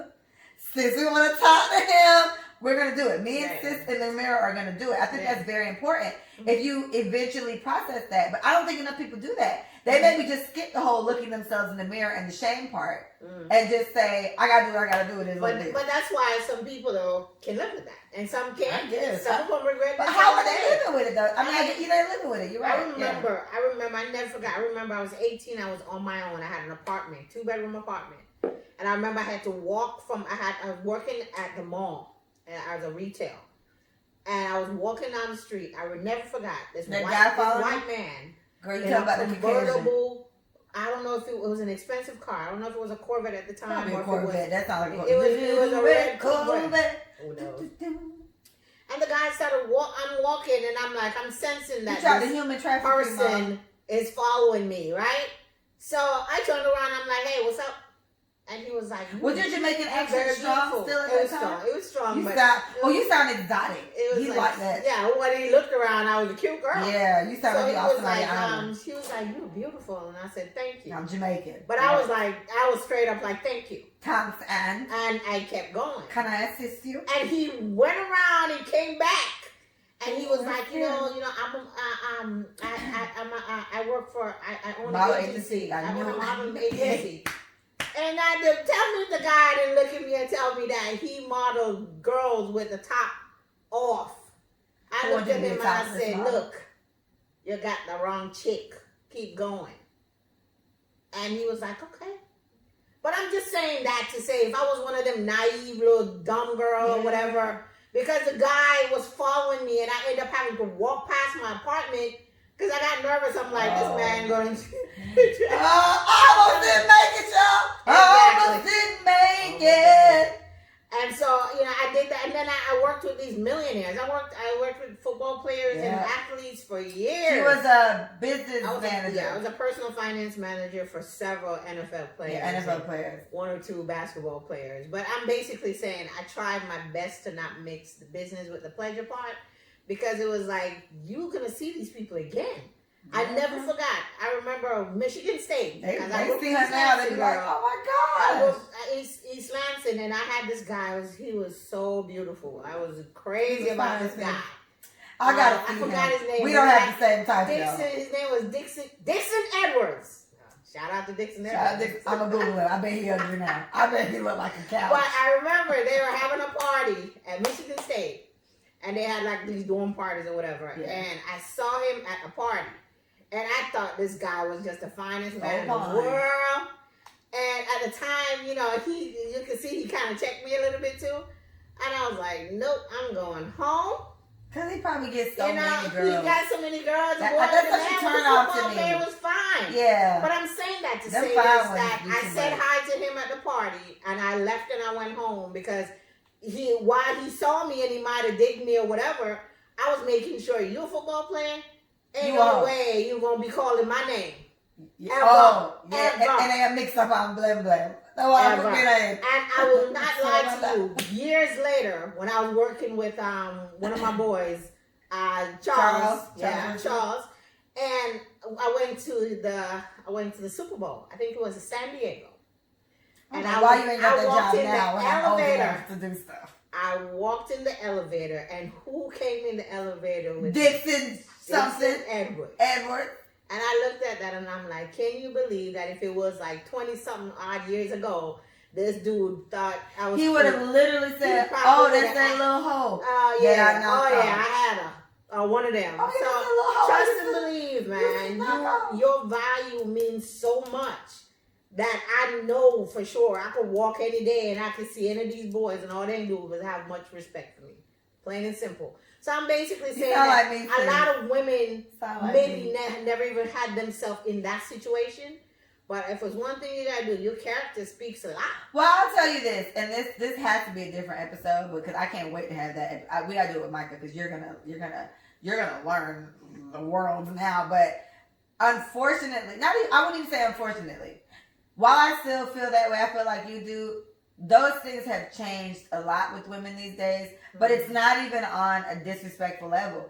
I need you to process, if you could just somehow, if you could quickly try to put your mind in that state. Years and years and years of women being that way and men still being disrespectful as hell anyway and treating them like trash anyway. And then you just get these like women now that just don't give a damn about your feelings. So they will sleep with you. And if she did, she was in that elevator and saw Dixon Edwards and was there, it'd been like, if he didn't speak, she wouldn't have spoke. Or she would have been so much of that, she'd be like, oh, hi, what's up? Nice to see you. You look good. Okay. And treated him like a hoe, too. True. You know? True. And these women are doing that now. Yeah, they're doing it now. Like, yes, I did it. I'm not the boss. I went about my day. And I'm not built like that. I can't do it. I don't know how they do it. I can't do it. And I feel like that's one of the, it might even, I used to think it was like, oh my gosh, you know, I'm this way, but I'm this way in a world that is not this way. Okay, I'm alone. I'm a lone ranger. Well, maybe you got that from me because no, it's a maybe, Mom. It's a definite. I your believe little story here. I believe in if you see that guy, the minute you see that guy is no longer mine. That's you know, that's just me. I can't do it. So you did got some great things for me. Thanks, Mom. You know, I appreciate you, sis, because I'm not one to be trifled with. So but I mean, to me though, it's like you live your life more free, man. When you gotta worry about the amount of bones you got in your closet and all of that. Not saying that there might not be some there, but it's you can sleep at night. Some people, I know there's some miserable people in this world right now thinking back about what they did and when what they I did it or whatever. didn't do. Yeah. It's all good. It's all good in the hood. Okay, I meant to ask you this. That's why I didn't bring up when we were eating dinner. Married couples, right? So there's married couples, and then let's say there's a scenario where some married couples have an apartment that they pay for, that they like. If I'm the husband, I'm your husband. Hey, I'm going to the apartment. Like, this is my week to go to the apartment, or my month, let's say. And I don't live with you for this month. For this month, I'm in our apartment. Now you have to keep this apartment. This is our apartment, Right. but I'm there for the month. And it's who knows, whatever the rules we have for that. But it's like, I just don't want to be around you for a month because we need space. Remember, we talked about that. Like, we need our space. And so for a month, I'm gonna go live over here. Let me straighten up with that. Yeah. How you feel about that? What do you think? What's your take? Listen, I believe that husband and wife need time away. Okay. I do believe that they need to have their own space. I think that's probably one of the scariest thing for me. I've been in relationships where this person is just all over me, love me, and I'm like, move. Yeah, it's too much. Get off me. It's hot. Shout out to Kings of Comedy. Yes, it's like move. Get off me. And I can honestly say sometimes there's been relationship that I've just stepped away from because I'm like, and I look at it like, this is it. That's all the rest of my life. For the rest of my life. Yeah, this is too much. Of course. I don't like this. But I don't yeah, like and maybe I wasn't just like all in love or whatever. So I believe that you clearly wasn't in love enough. You wouldn't have said that. Because I was waiting for the minute that they messed this up. This nigga don't cover his mouth. Yeah, you did not cover your mouth when you sneeze. Get your shit and get out of my house. That's it. We can't see each other. We're done. But trust me, a woman. Are you still? You good? Yes, I'm childish. I'm sorry. Go ahead. So what happened is women do that all the time. Do what? They're just waiting for that one thing because they know that Negro is gonna mess up. It's just a matter of time. Girl, you and gonna cheat on me next justify week. that reasoning for when they're like, yeah, it's over. Yeah, it's not gonna work. It's just not gonna work. And But they say we break up. They say we break up. Women break up with men way in their mind, way before they do Oh it. yeah. They're Verbally. that's what I'm saying. Yeah. They're already done. I'm done. They're Like, just waiting for them to do something. Why, and though? they always why not do. just leave? Niggas don't. Because Wait. it's still hard, you know. It's Yeah. women are emotional. Yeah, They're, you're right. there's a whole lot of things that's connected. That's why they can't just get up and leave. Most times, if a woman is dating a guy, there got to be some emotion. I mean, there's some hussies out there now. It's pussies. You know, straight up. That's such an old word, Mom. There's some girls out there that's like, hey, we don't have no connection. Bring it But on. most times, there's an emotional attachment when a woman decides, hey, I'm gonna give you all my jewels. You know what I mean? Right. But as far as a guy, I don't know about the apartment and the month thing. What you think? We rich, But I Mom. do We got the believe- money. We pay for listen. a space. I do believe that y'all need to separate and maybe, you know, like you How said, long? if I'm traveling, because I'll be in Jamaica for a month, that's no question. That's the same So, thing, sis. That's justifiable. If you marry a man that's from America, Listen to he, me, I'm smiling because I'm justifying Jamaica. yeah, look at you cheesing. Your eyes closed. Now you sleep. I'm justifying Jamaica because anytime I say I'm going to Jamaica, I don't care what anybody got to I'm say. out. I'm out. So for those are the reasons. Okay, what if he wants to you come? need to have But what if a he wants to woman. come for the money? Come. Then you're never gonna have your space. That nigga gonna be in your come, face all but- the time. but He gonna that's be what in I'm your saying to baby. you. Those are the ones I left. So it got to be one that understand that we need space. So where he gonna go? You Mom? know, I mean, he could stay at the house when I'm in Jamaica. I'm okay with that. Okay, Honestly- Mom, then that's the same thing. That's Mom. Honestly, to get an apartment now. Okay, no, then let me give you the scenario. I can understand if you maybe have an apartment That's what I'm out of saying. state because you got to go there for business. or No, whatever. That's what a if different he story. bought a condo that's paid for, Right. and then he meets you, and we got the condo already, and ain't nobody renting the condo out right now. So the condo like, hey, I have someone signed up to rent the condo for a year, but it's not. What we in now? May, but it's not until July. Okay. So I'm gonna go stay there for June. Well, I would think that man You don't missed like me that? enough that they wouldn't be gone for a whole month. Maybe I'm gonna call you. Oh, you're right, Again, though. it For a goes month, back that's to a long time. If you gone for a month, All right, okay, a you week. don't miss me enough. What? No, that's a long A time. week Right. is good. What about a week? A week could be. A alright. week could be a lot for me Because if I love my a week man. I could be out of town somewhere. But again, it goes back to how much do you trust the man? Because the minute Oh, you don't so trust the man, you don't want to be with that man because you could be thinking everything. It all of a doesn't sudden- mean you don't want to be with No, him. the minute you don't trust the guy, it's time to either start reconsidering the Or have a talk. relationship or have a talk. Yeah, we gotta talk You know about what I'm this. saying? I Because don't believe you. I can trust you enough to know you could be gone for a week and I don't even have to worry about you. I believe you should have a big enough house that you could drive from one end to the other, Oh, yeah. and then you could We go talked stay about at the the other estate. end That's of the it. estate. We Exactly. need an So I estate. don't believe that you should be gone to a separate place. I believe you should have enough space in the house that you can have your quarters and I have mine. Well, to me, I don't. Okay, so when I first heard that scenario, it was. I had to think about because I couldn't just say a definite yes or no. And then I was like, well, with how I'm set up and liking, like I like. If ever you guys like go to a store or something like that, I'm playing music on all three Alexas. I'm burning incense and sage. I'm singing loud. And whatever. The time I was here by myself, when Mia was gone, man, it was just me here. I would just lay on the carpet. It would just be laying on the carpet. Teddy would be next to me, and it was just chill. I thoroughly enjoyed that. No, So I I'm like my enjoying alone space peace so of much mind. that it's just like, am I getting too used?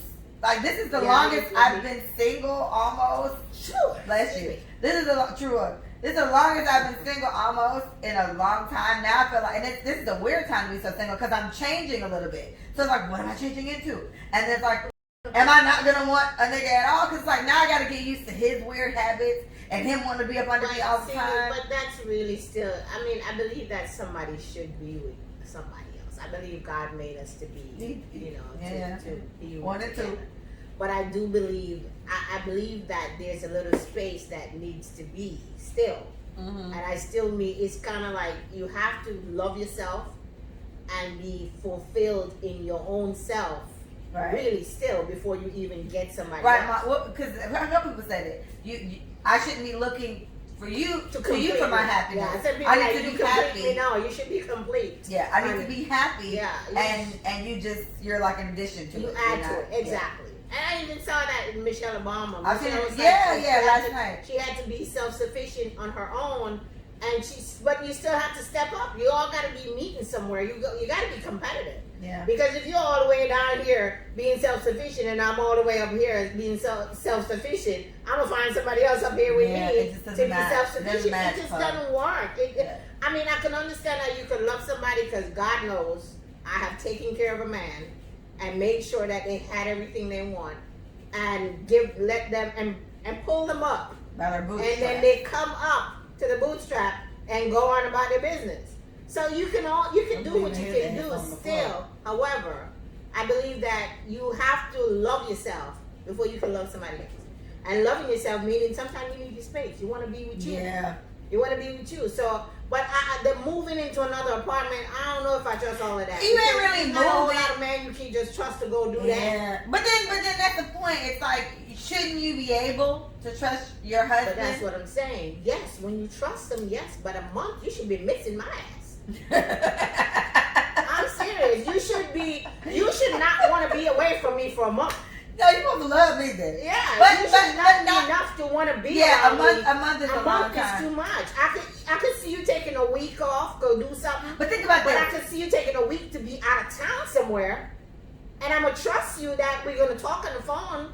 But I'm just saying, you just happen to have an apartment in the same community area that you don't want to be around me. You want to go be in an apartment by yourself? For what? But think about this. Like, nigga, for what? Yeah, mother for what? What? Shout out to Kids Comedy again. But think about this. Some people say, absence makes the heart grow fonder, right? Yeah. And maybe, in certain relationships, at a certain point in time, they need something to spice it up, right, Mom? So maybe this is their spice, Mom. That's fine. Maybe the spice is, you know what? I'm gonna just go over to the condo for a couple weeks. I'm gonna miss Delia so much. Like, he miss you, Mm-hmm. but you Well, telling. guess what? I will not be in town for that. Okay. Is what I'm basically saying. Yeah. I think it should be a situation that if we're in town, we should not be all cross town and you on the other side of town. Yeah. I believe that I should be busy enough, and I will be busy enough that I will be in Jamaica a lot. So you will be okay with being on your own because I'm out of town. Yeah. Or if you got to go on a business trip, you're gonna be in Europe You're gonna somewhere be in because you Timbuktu. have to be out of town. Yeah. I believe that when we're together, but that's what to me where the spice is. That you gotta still have a life outside of you being a husband and wife. Yeah. You gotta still be doing With things. your friends. Whether have a business, Yeah. have projects or whatever you're working on, or go see your mama Something that's or whatever. yours. It has to be something that you're doing out of town. I believe if you're in town, we should be together.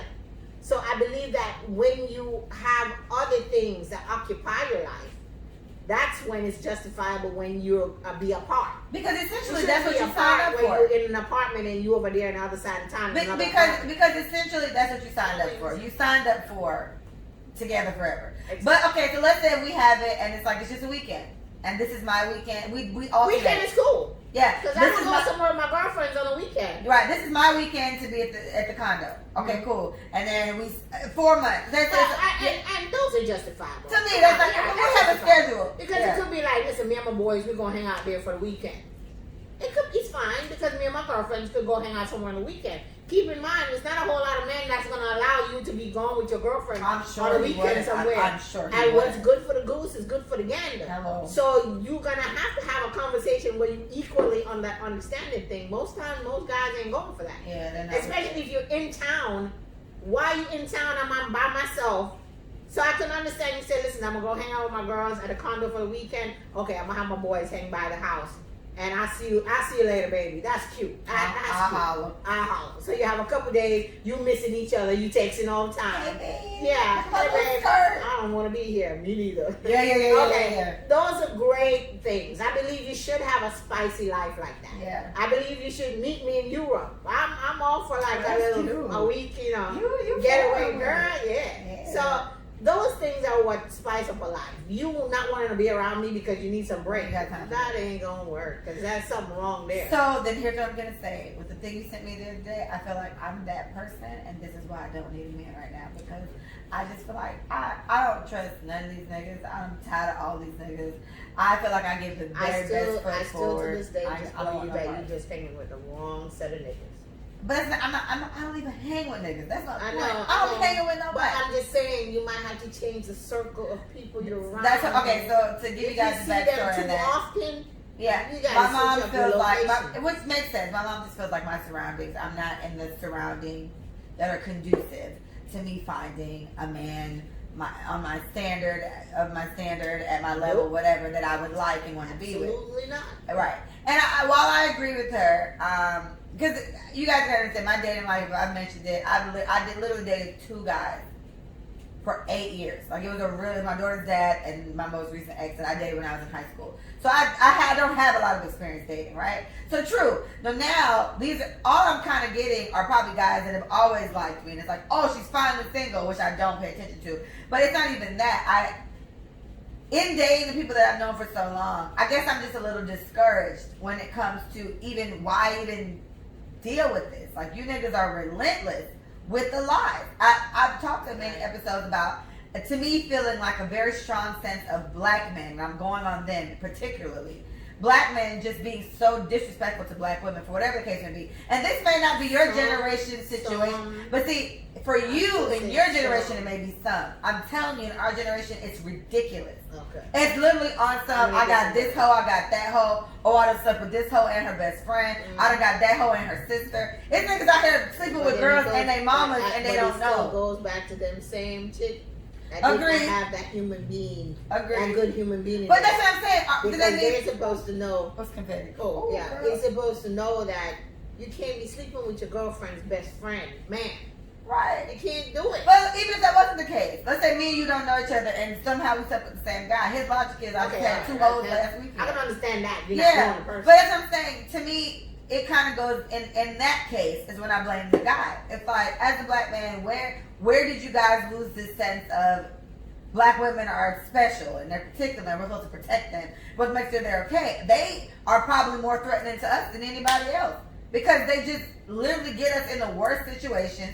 We either beating each other up because you get one black man that's sleeping with 2 people who know each other, and then when I'm about to beat her up and she about to beat me up, this nigga ain't helping. He just sitting there looking back like, all right, what you hoes finna do? Like, this is what my generation is set up on. Wow. Guys don't want to pay for dates. They feel like, I'm not paying for this whole, like, guys don't believe in that anymore. It's like everything's 50-50 now. If I'm going to, and that to me, I can understand that to an extent, but I don't sign up for that. I want a man that feels like it's his job to provide And and that's protect. what, honey, that's what I'm saying. Men don't agree with that anymore. Darling sweetheart, I All still right. believe She done doubled up. that I still believe that there are still some good men out there. I'll say something. And that's why I said it goes back to sometime, you know, years ago they say The you Bible. are the company you keep. Here you go. And I believe till this day, I'm single Right. by choice.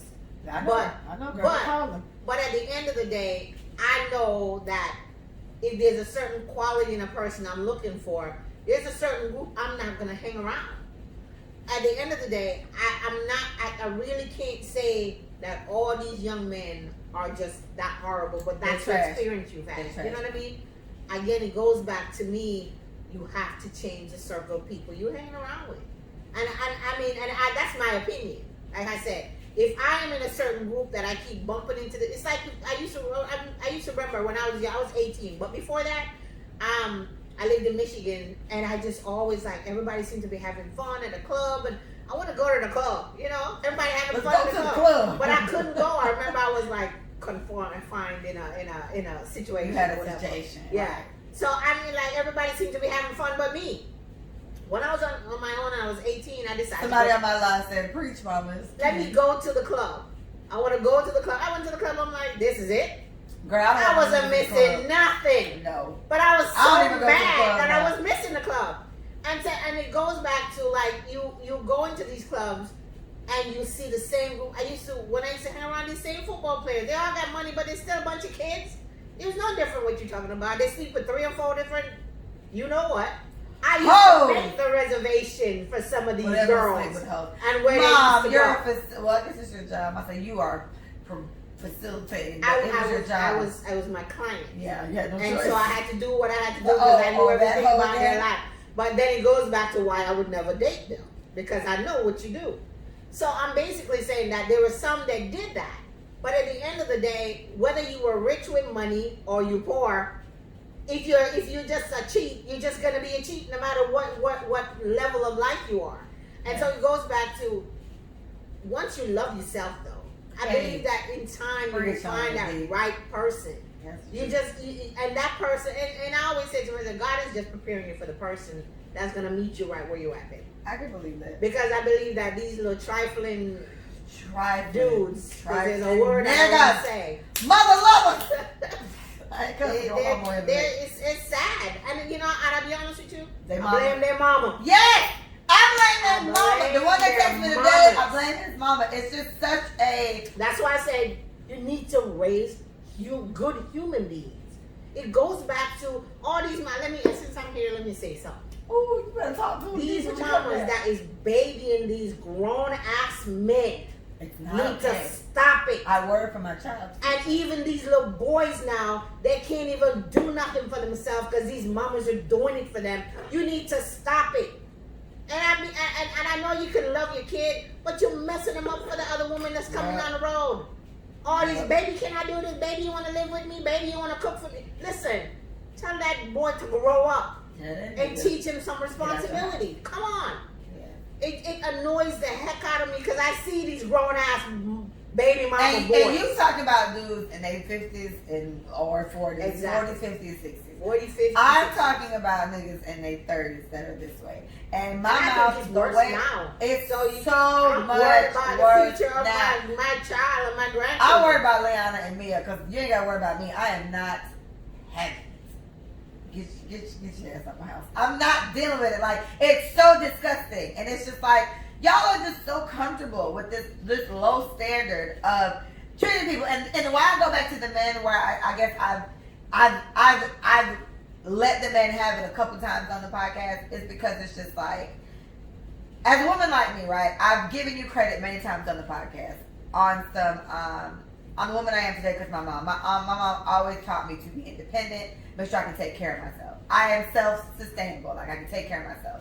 I don't need a man to pay my bills or anything like that. But even with me, as independent as I am, I always worry sometimes that maybe I'm too independent. And then maybe it'll be difficult for a guy. However, I've dealt with guys, right, that while they sucked in other areas, just their demeanor, the way they carry themselves and what they provide for me personally, and you know I'm very emotional, so they handle that well, that I'm willing to follow. I'm not about to follow any old Joe Smoke that pops his ass around the corner. No, but I'm willing, as a woman that's also independent, I can definitely shut that down on many levels to follow a man worth following. But you need to be a nigga worth following. I'm not about to just get up and follow you because I am the man that wear pants. Nigga, what do you do? I'll say this. I've always been independent. And I raised you to be independent. Yeah, girl. I made sure that you never want of nothing. I made sure that you got what you need to get in life. So you're not dependent on no man. My mother would say, as long as I can close my own door, that's all that matters. Girl, but that being said, it goes back to a lot of men are nervous of you being independent. I can't fix They should be flattered that you're independent. Because the sad part about it is they do want a girl that is hi honey, I need this, I need that, and after a while they treat them like you know what, because but do they don't even have yes, they disrespect them. I don't think so anymore. Yes, they do. Because I've seen where there's relationships where the woman is solely dependent on them, and because they know they have the upper hand, they cheat like you know what. Because she will take anything he gives her. But when you're independent, they still got a problem with it. And I will always say this. I can step back and let you lead any day of the week. I would like it. I need a break. But understand You've this. been leading for so long. You need to lead. Because if I have to tell you, baby, the door lock needs to be changed. I'm giving you my personal experience. I had that thing. If I have to tell you, baby, here's a lock, and I need to have the door lock changed, you're like, okay, baby, I'll take care of it. And I sit there, and a day pass, and another day pass, and another day pass. Bruh, I'm changing the lock myself. Mom, I did this with the garbage. I had the argument. Oh, so you want to be a man? No, nigga, I want you to do it, dude. I am independent. I can do it. I didn't say I need you to do it. I would like for you to do it because I want to be that soft woman. But I have been doing it on my own for so long. I know how to do it. Let me tell you how mine went. Mine went with the garbage. It was like, hey, babe, I need to take the garbage out. And he was just like, all right, I got it. I was like, all right, cool. And I was waiting for him to get up. He didn't get up. I said, okay, maybe he needs a little bit later. So I went and I cleaned some more, and the garbage was there. I was like, hey, the garbage, don't forget. And he was like, yeah, I'm gonna get it. The nigga fell asleep. I was like, all right. I could just take the garbage out right now. But I said, you know what, let me just wait. Now, I would have just took it out. I waited. And I waited the next day. Same thing. We left for work. Nothing happened. I was like, all right, on trip. Came home, the garbage was still there. And I was like, I want to take this garbage out. I didn't take the garbage out. That night, he came. I said, the garbage out. I'm get it in 1 minute. Never took the garbage out. Day 3 now. What? Before I left, I took the garbage out. Third day? Third day. It was tied up sitting there. This man had such an attitude. And I was just like, I asked your black to do this for 3 days. And you did not. And you were take it even out. just watching just to see I'm it. just Like like, an yeah, experiment. I played it down. It was like, yeah, it was like a science experiment. And I was like, this, and that happened. That one was the argument we had that finally like solidified. Like, bro, I said I was gonna do it. Da, da, da. Then do it. Why do I have to chase behind you to do that? And you know, it's funny with that particular situation. That person's father ended up having a conversation with me like, I say 2 months later, 2-3 months later, and it was like, you know, you got to give the man the opportunity to be the man. I'm giving this nigga the opportunity to be a man. How long do you think I'm gonna ask the nigga to do something I can do myself? I'm sitting here dumbing down what I can do to suffice him, and he's not even taking care of it. So to me, I just feel like the standard of man that you're right, maybe that I'm around, right? The standard of man that I'm dealing with, they dumb, and I'm not dealing with this. Like I'm not gonna keep stifling certain things to appease to you. The last guy that I dated that you know about, the Tampa situation, that was fine. That guy met me there. He met me where I was at. He had other issues. And shout out to Carlin. What Carlin would tell me is, unfortunately for us, guys that are on my level with the master's degrees and own homes and all that type of stuff, they're even worse. Because they are so successful, where they're like diamonds in the rough compared to the niggas that we usually meet who don't have nothing happening for them. The ones who are successful at my level, they're even more arrogant, they're even more obnoxious, or they're even bigger whores because all the women want them because they're so they great. want somebody to succumb to their, you know. Since I can't deal with it. And that's I'm the done, sad Mom. part about it. I don't know what's going on with this culture of men who feel like, oh, you're just too independent. You should be glad that that woman is going to be strong with you. She's not trying to be the man. She wants you to be the man. I want it to be like a But you super gotta- unit. But you got to step up to the opportunity of being the man. And that's the part about it. And I said to myself, I said, I would want to know that a man respect a woman. Because they always like, I want an intelligent woman. No, But you if don't. you want an intelligent woman, treat her like she's intelligent. Because you want to get an intelligent woman and act like she's dumb. All right, hold on, She's Mom. going to read up on that. All right, Ken. Ken says it's crazy. This is one of my friends listening. Oh, Ken says crazy. I can. Hi, Ken. Mom said hi, Ken. It's crazy. I see where I live now. A dude has his girl taking the garbage out, shaking my head. My girl doesn't take the garbage out or wash her own car. I wash That's and I wash beautiful. dishes. Ken, my mom thinks it's beautiful. Thank you. Stevie _ D-Ray, I think I'm saying it right. He says, why don't women see their flaws? Sir, But that's what I'm saying. I'm not saying we don't. Let me answer that. My mom's going to answer, dear. She's They, about to women tell me see about their it. flaws. Not all, but we'll say for us. But I'm saying there's a lot Some of women that see their flaws. Yeah. Guys just can't admit to some of the flaws that they see though. Mm-hmm. But just say for a second that women can't see their flaws. There's a lot of flaws that we have. But you know, when I look, because I'm sorry, I'm an educator. I've been in education for 11 years. My mom finished her doctor. She's about to be a doctor When I now. see 60% of black women in college and guys not doing something with their life, It be y'all. I'm looking at my statistics. I'm sorry. So I'm going back to the fact that, yes, do we have flaws? Absolutely. But the difference is that we can talk about some of our flaws. Y'all don't like to talk. Guys don't want to have conversation. Y'all I mean, wanna talk, most guys, Susie. if a woman said, come on, let's go to see therapy, I don't need to talk to nobody. Come on, man. There's a point in time, I'm never going to be here to say, because you already hear me talk about some of the trifling hoes already, so you Yeah. know that they got The hoes flaws. out there, Mom. I said it. Yeah. I said it before, so maybe he wasn't So listening. yes, Sorry. no, he didn't. He wasn't. Stevie just came on. So Stevie said it's like with their flaws, men are supposed to just be okay with them. All right, so let me answer this part.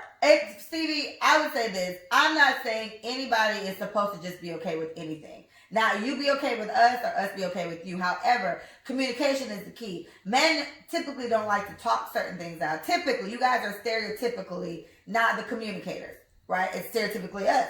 We like to talk, and y'all want you want to talk about this again. You want to do this again. Here she go Yeah, again. here she go again with that bullshit. That's how you guys have that. Oh, he says, get me on here, a master's degree. We can have this convo. What I'll tell you about this, Stevie, is that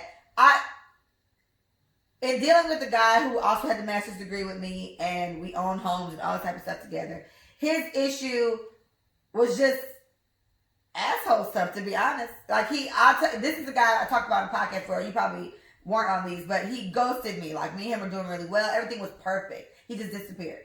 And I was like, all right, well, I've never been ghosted. It was quite a bruise to my ego. However, I took it. I was like, God, did you want to humble me? I thought I was humble enough. Maybe I need to humble down some more. But that's what happened with he and I, and that was it. Everybody else, there was always a level of, I'm doing all this and he's not doing enough. And then I would ask him for certain things, and it was like, I'm calling him out, or I don't know what this nigga felt like. It was two of them. And they both, it's like, it was almost, I'm doing too much and I'm putting too much pressure on him to keep up. And so I was almost belittling him, and I swear on everything I love and hold dear, I would never go to this man, oh, you ain't shit, nigga, you don't do, I never do that. It's just like, how do you see me come home, cook, clean, take care of the baby, study for school, and you sit and smoke weed and play 2K all day?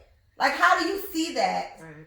You know what I mean? And not feel like less of a man seeing that. And so I had this in two different situations, and I left both situations.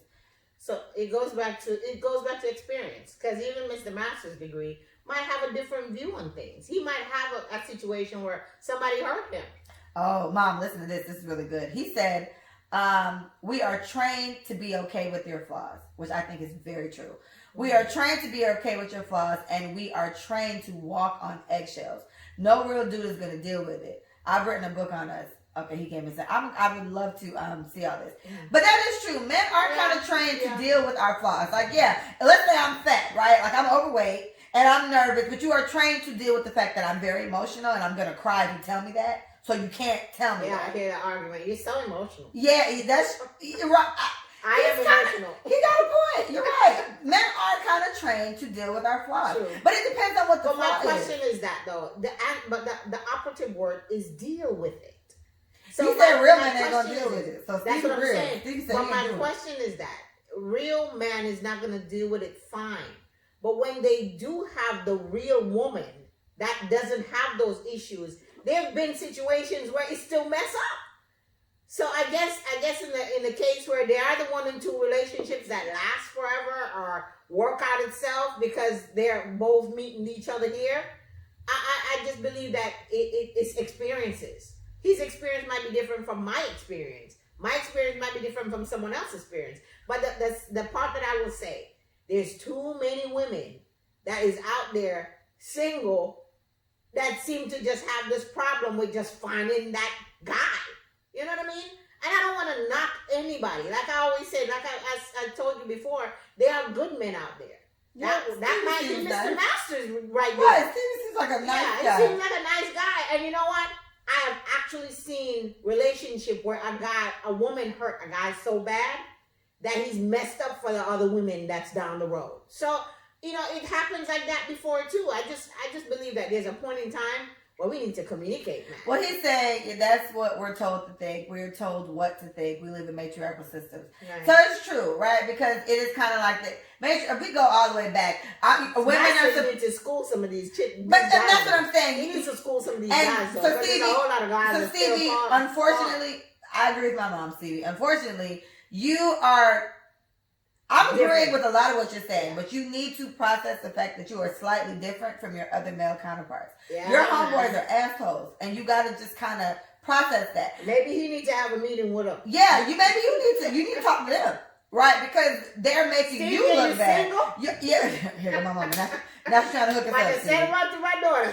Now she's trying to hook us up, Stevie. But that's what I'm saying. He said, you have a problem finding men because you expect men to be perfect. You expect these men to walk on eggshells. Okay, now Stevie, now you've effed up because I don't expect them to be perfect. Let me tell you, she don't expect them to cheat. I don't expect them to cheat. Well, cheating wasn't always an issue, but I've had the last 2 relationships I had, and you gotta understand I'm a bit different than the typical women that you would meet too, just because I am very one guy for a really long time. And when I say really long, I am not, it's long. So the last two guys I dated, they told me I wanted a fairy tale, which would coincide with your whole perfect statement. However, what I was asking one for was after 7 years of being together and we had a child, I asked him if marriage was something that he was thinking about. And this nigga was telling me marriage was not something we can have another baby. I left him. That was difficult because we were together for a long time. My mama didn't like that either. So that was me. That's when I was told I want a miracle. I don't want a miracle. I want progression. And the other guy that I was with, I wanted a commitment after 2 years of us doing what we did. And mind you, I've known him for years. We've dated multiple times. So after a year and some months of doing that, in both those situations, Stevie, I take all the blame. And I take the blame because I should have left these niggas a long time ago. Because they were trash. And that's just what I'm going to leave it at. So in that case, I don't even blame men. I blame me. I'm a typical woman who finds every excuse, like we usually do, for why a man is the way he is, and he just need a little time, and he got all this potential, and he's gonna be such a good man. I did that, and I stayed with these guys. Tell Stevie, you're talking to the wrong. You talking to the wrong one. I take you I to the left. one and put him through college, and he got a master's degree, and Yeah. all of that good stuff. He's still trifling. They're still trifling. For his child. He's like, why do you have to be different? What are you saying about other women? I'm different because I know women now that have taken on a lot of the habits of your male counterparts. And I don't blame them. They've been hurt so many times by men sleeping around with everybody or making them feel a certain type of way that they've become men now, quote unquote, and men don't like it. Settle down. Let's break it down. They just want to have sex. They just want to sleep with you. They don't want to settle down, and they will treat you like you ain't They're nobody going to treat special. you like a regular hoe off the street, the same way you would treat them like a regular hoe off the street. I'm not. And that's based on experience. Me, I don't even give guys my numbers, Stevie. This is where I'm saying I'm different. And this is just on that. I'm scared of getting kidnapped. I got a whole bunch of little personal things. Like, I don't like dealing with people. So this is where I say I'm different. But that's really just it. And I'm the kind of, I'm talking to you. If I'm your girlfriend, ain't no other niggas on the side. I don't got backups just in case. I have a lot of women friends that have that. They have guys that are in the cut just in case this nigga act up. I would just go be with him. I check in every couple months. Some of the guys. I check in every couple months with this other guy because I don't ever want him to be too far gone just in case this relationship don't work out. I don't have this type of thing. This is where I say I'm different. But I'm also willing to say I may be playing a very old version of this game that is very outdated. It's okay with me, baby. Apparently, look, you ain't getting no more grandkids out of me. All right, hold on. Steady say, yeah, you left your committed relationship and family because you couldn't dictate the terms of the relationship. You don't see the control you were pushing. You're correct. Thank you, Biggs. Thank you very much. I did leave my committed relationship and family because I couldn't. Right, I did leave because I gave this gentleman 7 years of my life. So my question is this: if you were dictating after 7 years, shouldn't you be dictating? Or No. was it okay? It was okay to just have babies. No, but here you go, Stevie. You're right. I was dictating the terms. He did not want to marry me, or not even that. He said he was not ready for marriage, but he was ready for more children. I want more children, but I was not having any more until I was married. I gave this man 7 years of my life. And a beautiful baby girl. Nigga, ain't nothing else to talk about. If you don't want to marry me by now, ain't shit else to say. And so you're correct. I raised you to have the principles of marriage before kids. Right, so he already So got that's the one your baby value out of that me, you and you grew want up me to with. give you another one on the strength of maybe you'll give me a ring one day. So you're right, I was trying to dictate, but he got enough time. And honestly, Stevie, I'm gonna be honest, if I was dating him for a year and he got me pregnant, and I said, nigga, you gonna marry me or not? And he said no, and I wanted to clear it, I'm gonna clear it. You know why? Because it's my life. And I have to account for, when I'm 86, I can't sit there saying, man, this nigga had me. No, sis, you decided to stay with him for that long. This is why I don't blame, this is why I don't blame the two guys that I left, because I stayed with them for that long. And I tolerated that for that long. So at the end of the day, this man is going to do whatever he can do. He's going to get all he can get out of me until I change my mind. People only do what you tolerate. And I tolerated mediocrity, and I got mediocrity. Okay? Next, people can only do what's in them. It's not the fault of the men. Sisters need to be accountable for their behavior. What I tell you is this. Of course, they need to be accountable for their behavior.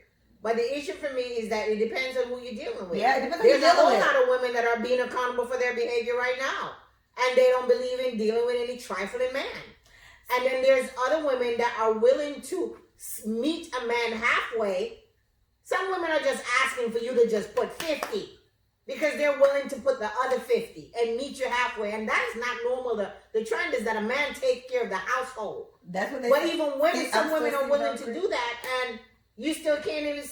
They can't. Well, here, mom. There's this. Stevie said you broke up your family. I hope you got what you wanted. I guess you taught him a lesson.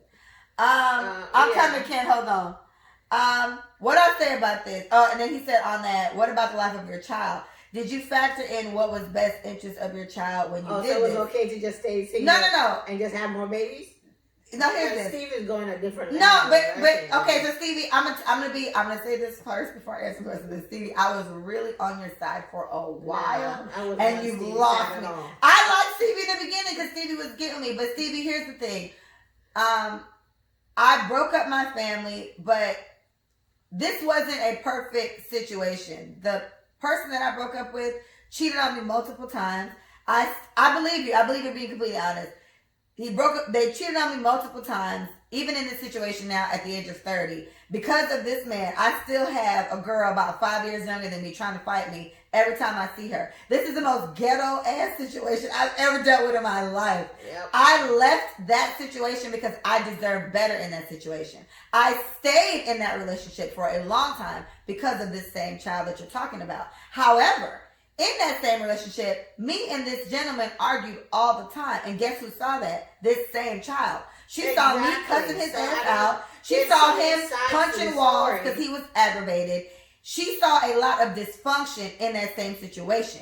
Me deciding I wanted marriage, I felt like, damn, maybe this would be a big change for us. It's a different type of commitment we can do. But I'm telling you this now. There was no reason to marry him. There was no reason to marry him. I should have never married him. Me breaking up with him was the best thing for he and I because we still have to deal with each other. You get what I'm saying? Me deciding to stay with him. But see the thing, I shouldn't have had to say. He said you didn't say that first. I shouldn't have to say that first. The bottom line is I want something that he didn't want. So what difference does it make? It's not about it being toxic or not because he and I get along very well. He wanted something and I wanted something different. There's no need for us to be together. I shouldn't have to explain that he cheated on me. I shouldn't have to explain that we argued and fighted. The bottom line is we want two different things. And what you're going to have to learn how to do in your philosophical ass ways is hear the other side. You seem very strong on the male side and you're not thinking about the woman's side. So he can only think on the verge of and that's one thing I don't do because I was very acknowledging to my ex. I wasn't giving him the emotional coddling mama's boy ass shit that he wanted. And yes, I said it in a bad way. Let me correct it. I'm sorry. I wasn't giving him the affection. I know I did say it right. I wasn't giving him the level of affection and attention he needed because I wasn't built that way. So again, it was two people wanting two separate things and we had to separate. Right? But even if for the benefit of your child. For the benefit of the child. So it was for the benefit of but my thing is if you came in early on the episode, I'm not going to be I'll tell you this, even if we weren't toxic, but we just wanted two separate things and I broke up the family because I wanted to be married, he didn't want to marry me, and I'm one of them girls. The bottom line is if I'm not happy, that nigga ain't going to be happy and that baby's not going to be happy. If he's not happy as the dad, the baby ain't going to be happy, I'm not going to be happy. I need to be happy, he needs to be happy for us to make a happy home. So regardless of what it is, if one person is not satisfied in whatever way, it's not going to work. And if I wanted marriage and he didn't want to marry me, and I am such a wife. If he didn't want to make me that, his ass was getting left. And that was his loss. And maybe it's my loss. Maybe it's my loss. But I'm not going to stay in a situation that I'm not. That was his loss. Thanks, Mom. He said okay, so he said he's on the child side.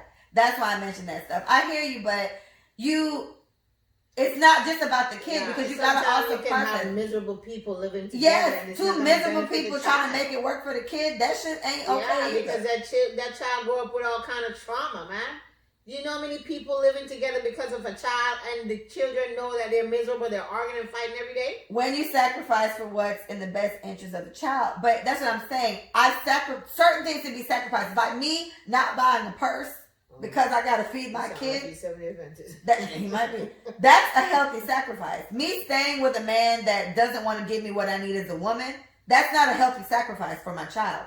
That's building up all this weird ass resentment that's gonna still reflect its way on the child.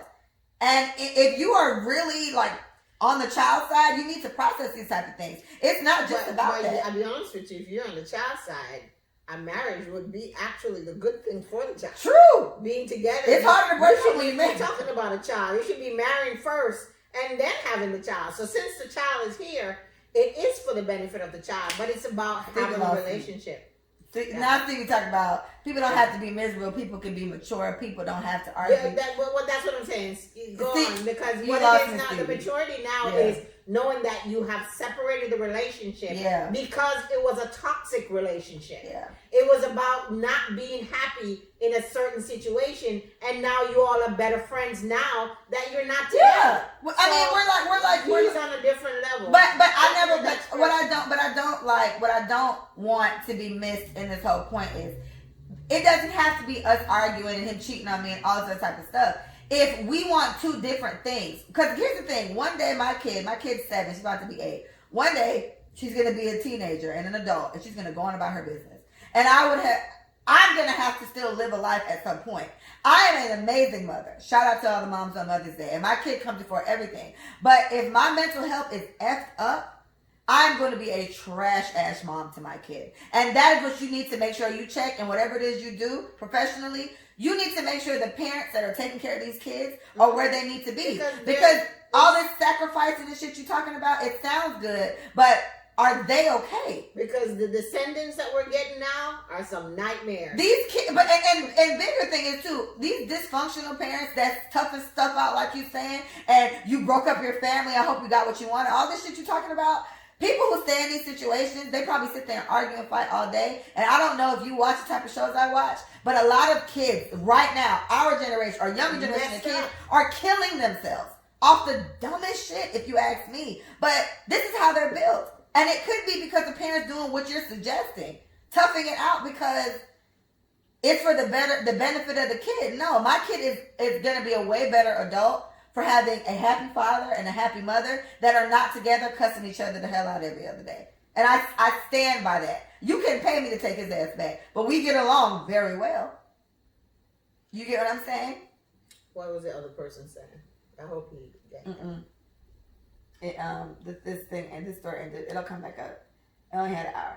I was really wrong. I was rooting for Stevie. As Tyler would say, that's what you I was rooting for. You messed up relationship. Yeah, he lost me there, but lost me like poor Stevie. All right, it's gone. If they come back, they come back because that story ended. Yeah, Ken was giving little good views. Okay, but we gotta let that one go. All right, last thing I'll ask you before we wrap this up because this is getting a little lengthy. All right, Mom. So you, with all the help and stuff that you did, you know, you were helping God. You had a guy that you helped, and you did all this type of stuff too, and you ended up not working because he was trash, whatever.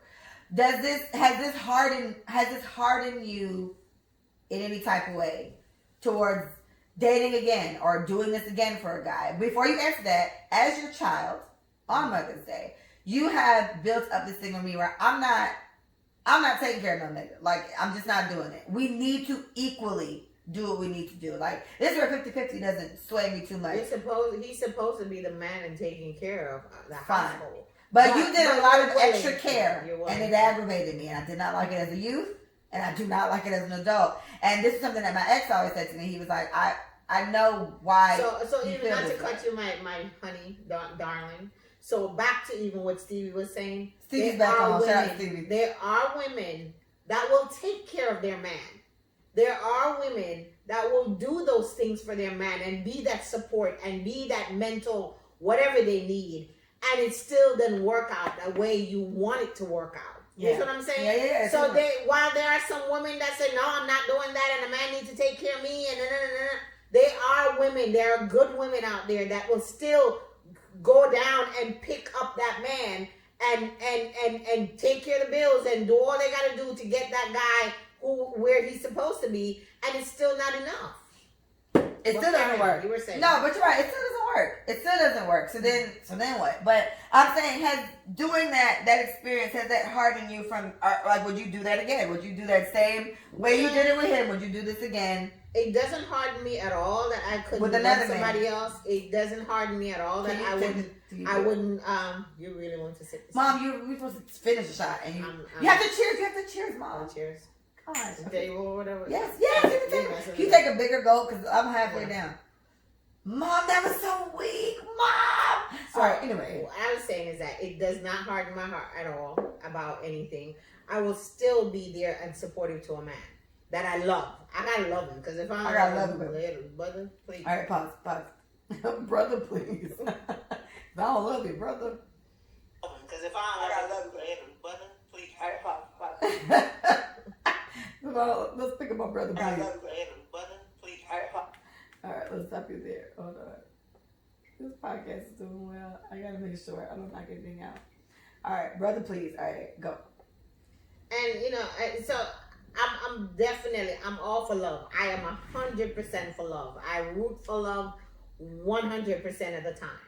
But it goes back to again where if I had to do it all over again, I really have no regrets because I believe that person is a changed person because of me, and they told me that.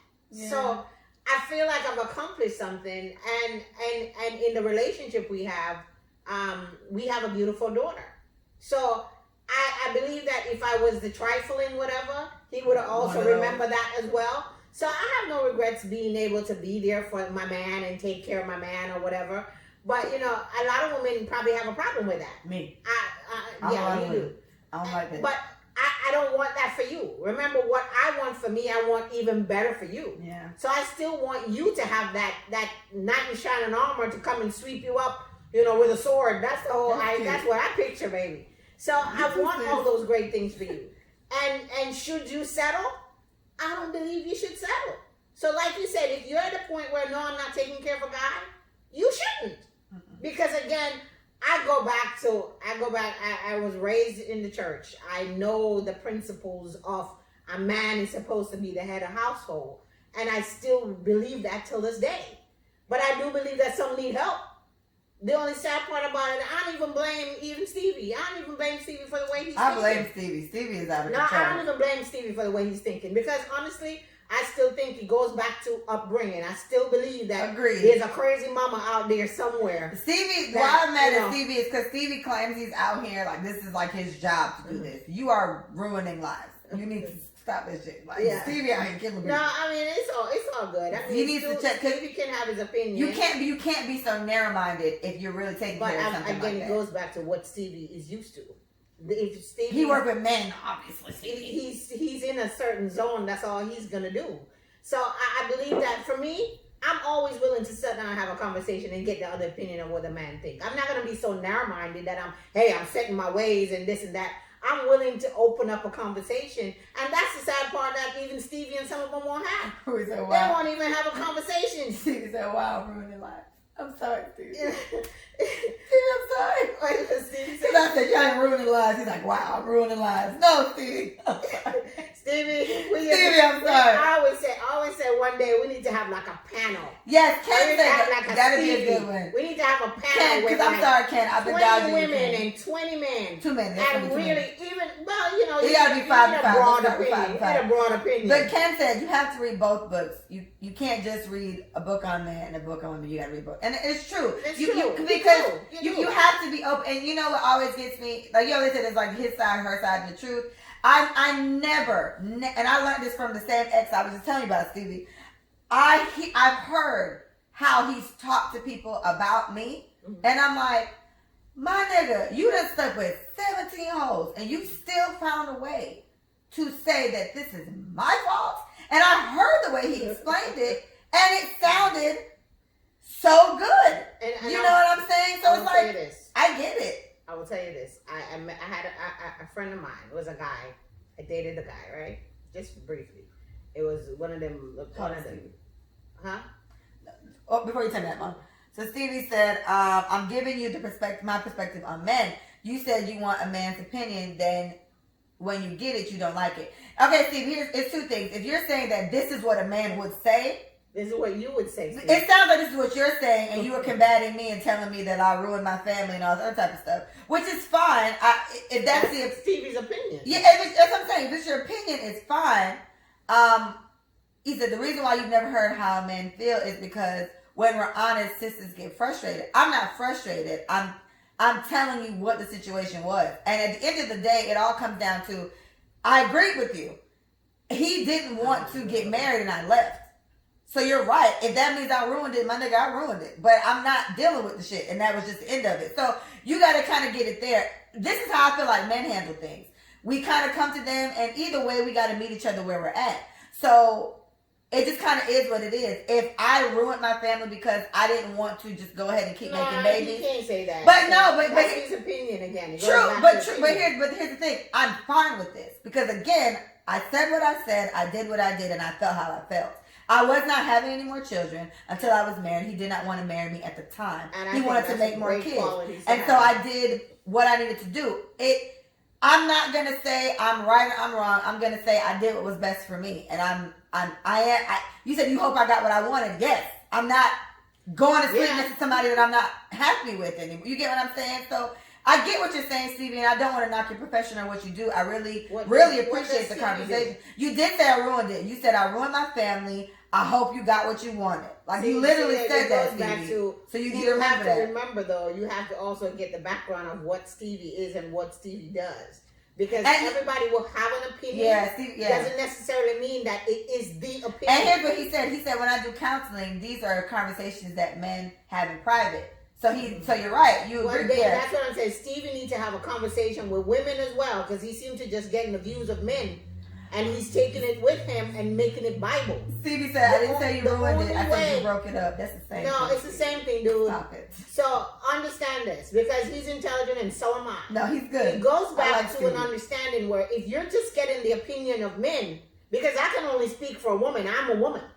Right. You're speaking on behalf of a man because you're a man, yes. But if you are a counselor, as you say you are, then you need to look at two sides of the story. You got to play the devil's advocate with them a little bit, Steve. I would hope that Counselor Steve is having a conversation with some women as well.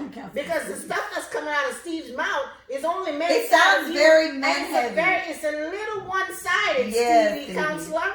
So if you're a counselor, brother, I hope you're having a conversation with women as well. And that's where I think that's where I am with the Stevie. While I appreciate this insight, because I agree, you're right. That probably is how they feel.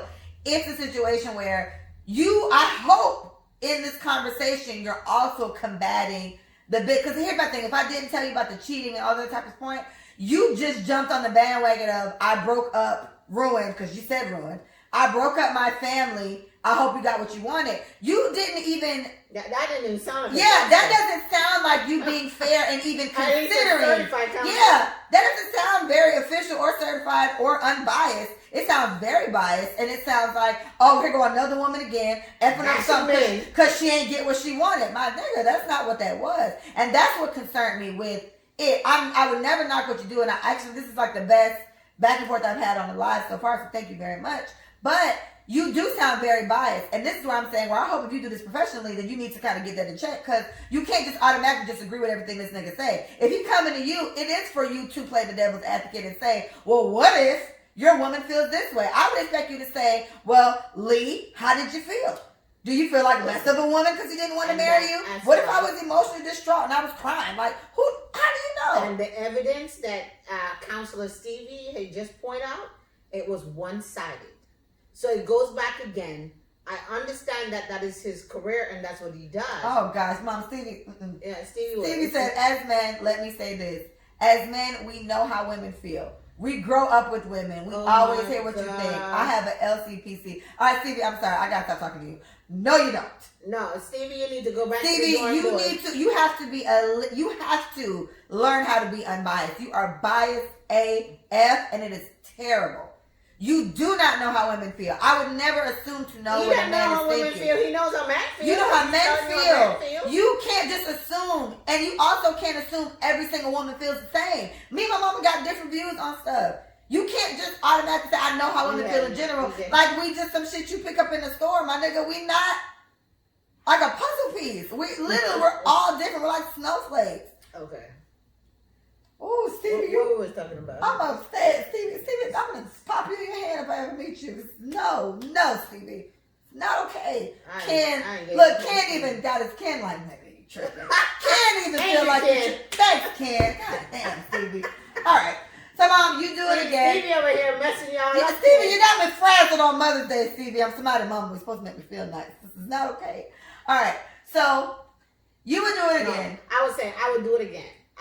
There's a lot of women that have this, no, I'm not going to take care of a man, and a man could do this. And I understand because you have a different view from me. I believe that there's some good men out there that sometimes they have some crazy ass mamas. So what you gonna do, Mom? At your age, you're gonna pick up a man right now and take care of him? No, baby. I said I did that already. Oh, you're gonna do that? I did that already. I said I would do that now.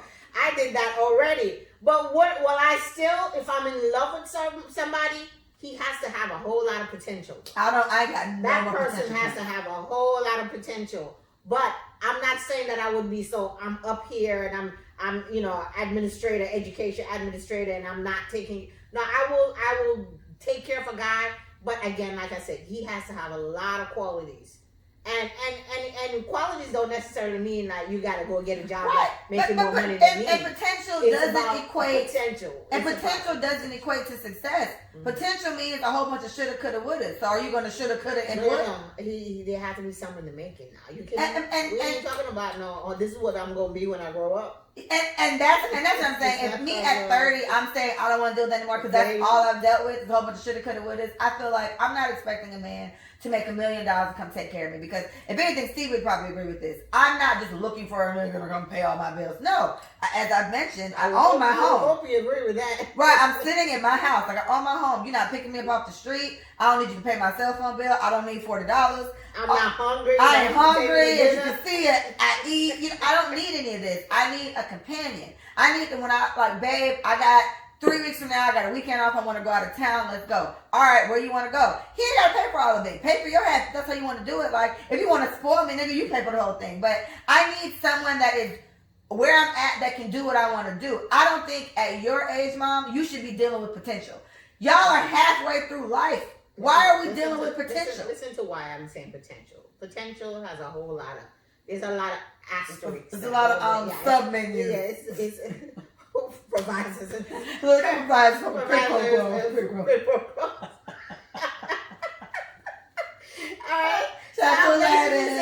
I'm saying that the quality of a guy right now, I've been taking He care has a of podcast. Hold on right now. Man Code Podcast. Okay, maybe you could join him and give him the woman. You know, I would love to be on your podcast one day, and I'm gonna definitely find a way to get you on mine because you are something else.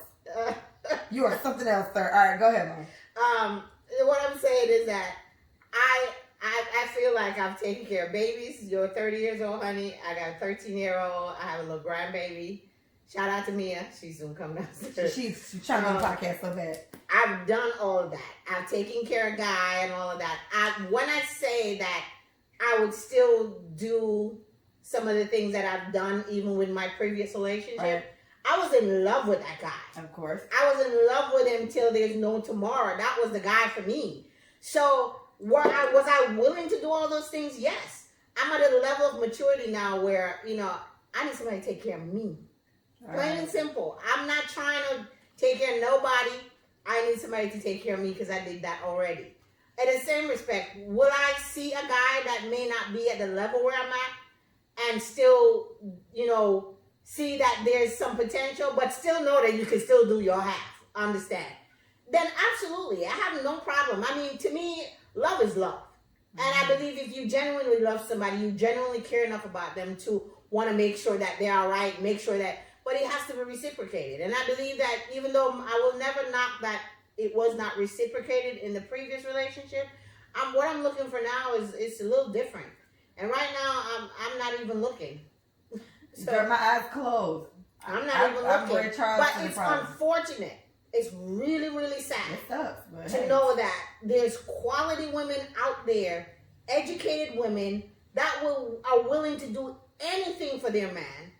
And I guess I could say for man, there's some good men out there that's willing to do anything for women. Because I've had relationships, I've had friends, relationships as far as friends, Mommy. that has been hurt by a woman. Mommy, So, the time when they finally get better, the typical man is when they probably hit about 40, 50, no, something. I will And they honestly find say, Jesus. They become a deacon in well, the church. that's okay too. That's okay. But too. that's not no, okay. but that's Why you what want to be a good but man listen now to when me. you But old listen and to stuff me. don't work? True. But there are still some good men out there. And I'm going to tell you one thing. Point one I'll give you an Tell example. me his name. I have a friend, I'm not even going to say his name. Gorgeous basketball player. About 6'5", bow-legged, suit. Why do you like that, Mike? You're so Very nice. old. Look, it says- Bow-legged. No, I as a woman, know. they'll They do that. know. Anyway, Mom. Anyway. But I'm just saying, basically, this was the finest man, plays basketball, professional, millionaire, whatever. Did everything for his high school sweetheart. The girl cheated on his ass. Hoes be winning, man. Cheated on him. He was in love with this girl. Would have done everything. Threw her the black book when he started getting back serious with the girl. Not the black. The I haven't girl heard that in cheated so on long. him. Cheated on him. And I'm going to tell you one thing. There's situations like that sometimes. That's why I said I can't necessarily just say that all the men are just dog out there. There's some women, man, that treat them so bad that they never go back to that love or that they never want to have that hurt anymore. Here's the gag. So they dog other women. Yes. And I really hope and pray. Well, by the way, the person I'm talking about, he's married now with about 2 boys and Oh, he's that's happy. sweet. So he did give love another chance. Good for him. But I'm basically saying the difference with a woman where we'll love again and like, oh, we'll do it again. We love. Some guys will be like, hell no. Hell no. And I'm a cheat. You know, so I'm hoping and praying. I'm hoping that most of the guys that are dogging is because they probably had bad experience, but I hope that it doesn't define who they are. I really hope. That's beautiful. Yeah. All right, Ken had a question. Ken said, is taking care of a man emotionally rather than financially? Which are you guys willing to deal with, emotionally or financially? Not financially at all, Ken. I'm not paying none of his bills. More Emotionally, it depends on what his emotional level is. If he like on some, it depends. Like it depends. Like Nah, listen. I prefer the emotion, Emotionally is definitely more of a positive than financial. but it depends. But on I've the done emotion. financially. I've done financially before. Financially, it's a Now, going hell back no to for the me, emotional. Emotionally, No. it's fine, and if you're willing to take the advice, With emotional or financial. yeah, the emotional side, because there's a lot of guys that are emotionally. But when you say, baby, let's go see a counselor, let's go see they're like, I don't need to see nobody. Man, I'm Come on. straight. Nigga, you not I'm straight. No, you're not straight. You sick. Let's go. And it's nothing wrong with just wanting to go see somebody. And the Most black. relationships that work out are the ones that actually go get a Yes, third Aries person Gang involved. 32. Hell no. You Man, said no counseling? no, yes, Aries Gang 32. She said financially, hell no. Yeah, I'm not dealing with that. Because I feel like I've heard this by many guys. They were like, dating is expensive. If you are not financially stable, you don't need to be dating nobody. And I think that's, And I you're agree. still dating. And you still out here just I'm taking dating. hoes on $12 dates and doing the best you can. Like, $12 date. stop. Like, it's okay. You don't have to do that. I'm never going to ask somebody to go out with me if I'm not prepared. When I take my mama out, I don't tell her pick from this menu and cut here. Live life, sis. I love you. Do what you want. This is how you do that. I don't know why people stress themselves out. It's not that complicated, sir. Emotionally, what worries me about that is emotionally it's something that financially you can work and get money and kind of fix this. Emotional, I think, in certain situations requires more work. If you, Emotional? yes, because let's say you were just traumatized as a kid, Well, I you've mean, always been But this way. understand, if he's rich and have emotional problem, when you're tired, you can always go shopping. Yeah, you know what? This But- is stressing me out about the purse. Today. I need a break. I need a purse. Ah! I need a Louis. I need a Louis to deal with Louis. Louis is stressing me. I need a Louis. No, but I mean, honestly, it just depends on the person. I can never tell you, because I'll be honest with you, most men that I dated, I make more money than them. Me too. So the thing about it is, do you not love somebody because you know what? They ain't making no money. Oh, I was gonna bring back another comedy joke. Keep But it no. going. You can't. But, Don't do it. like, no, shit, that's it. What? The numbers don't add up. No. And when he said, how many black friends you got? He was like, yeah, I know, 1, 2, okay, that's it. So you don't want to look at their bank, their check or their paycheck and like, oh, no, that's not gonna work. I mean, the guy is working, he make at least a good minimum. Listen. Nah, Mom, no. Listen. I know my view is different from you. Clearly. I'm looking more like, I can't see out her I'm her looking more glasses, for trying to go to church now, trying to settle down, I'm at a different level, But what I'm basically saying is that I don't ever want to say because you make a certain amount of money, I cannot date you. Because I believe some people have great quality. A grown man should be paying his own bills. Shout out to you. Yeah, I mean, and my thing is that financially, I make more money than most of the men I date. But I mean, do you not love somebody? Here's what I'm So saying. you gotta look at that. And this is what I'll tell you. He could do 50-50 just the same way. Fine. He's just gonna have less savings. But This is what I think is the problem now, and unfortunately, this issue has started with your generation, okay, and even before you, and it's come down to us. all right. We, as opposed to the Caucasians, right? We don't leave anything for our children. We leave them with debt and problems because we sit here and do shit like that. I love him, and let's work on this, and she's a good this. We are both able-bodied adults. We need to be working. When you see old people, they got 6 jobs. But my They do question this to is, save. they are working. They're just not making as much money as me, who is dean and director. Well, then it depends, because if I'm a dean of education like you, right? And my husband is a cashier guy at Target. Your job, your income does nothing to support the thing. I'm making $80,000 and you making $20,000 a year, nigga. What it is? Well, baby. But that's in the phase of getting to know that person. The mere fact. Once you tell me that, ain't nothing else to know. Exactly. Ain't nothing else to know. There's nothing. So that's what I'm saying to you. You're not gonna just pick up a guy just because it's a guy. Even though we pick up men just because they're fine, women do it all the time. Men are so infamous for that. And men are worse for that. They stay picking up scalawags that look good, and then get them pregnant and be stressed out. Women like, but he's so fine. I don't care. I don't care about that. Now, what I'm basically saying is, in the conversation, that brother work at Publix as cashiers, he's not gonna be getting a second date. All right, here's so what Ken I said. won't even get to know him. All right, I'm this saying is for you, Mom. that you're still gonna get to know the person, to know who that person is. He might not make as much money, but if he's, he's doing something with himself. Then what you? Okay. Yeah. All right. Well, you gotta remember, these brothers are not going to school. So unless you're gonna marry outside of or just lollygag. Yeah. Because I'm not dealing with it. There are some men going out. Please don't call me and tell me I'm going to school. The statistics is that more women are getting an education We're than way men. better. So Ken said, what if he's paying his own bills but doesn't have the extra money to travel or on extravagant gifts? However, he's searching for a job, but he's searching. how long has he been searching? That's a good question. That's the question. And you think about it, you've had job issues before where it's just, you have mad degrees. So it's hard to get. So in that thing, you got to put yourself in that mindset. But remember, he said the operative word right there, paying his bills. But he can't go on trips. I want to go out of town. Well, that's okay. What I'm basically saying is, And that's where when you love somebody, you work together to do things. You know what I mean? I can let if you love the man and the man is paying his bills, come on, we gotta give him a break here. If you happen to be making more money than him and you guys are planning trips because it's a family thing, why wouldn't you do it? I would spend the money to make sure that my family go on a trip. All right, this is for you. This is for you and Ken, since y'all got all the commentaries today. I find in the 2 situations I've had, I made more money than 2 guys I dated. And while we were lovey-dovey and everything was great, I was just all in emotional la-la land. You know me, I'm quick. I'm in love and I'm happy and I don't even care. Oh, he's poor. It's fine. I'm going to just take care of his poor ass. Whatever. Right?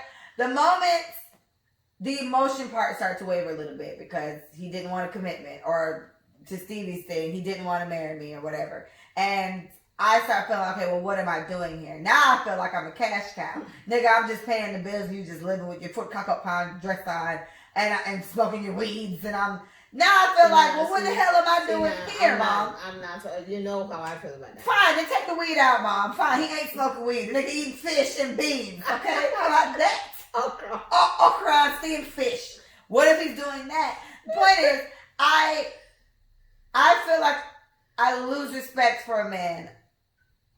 I don't have as much respect for a man that I have to take care of financially.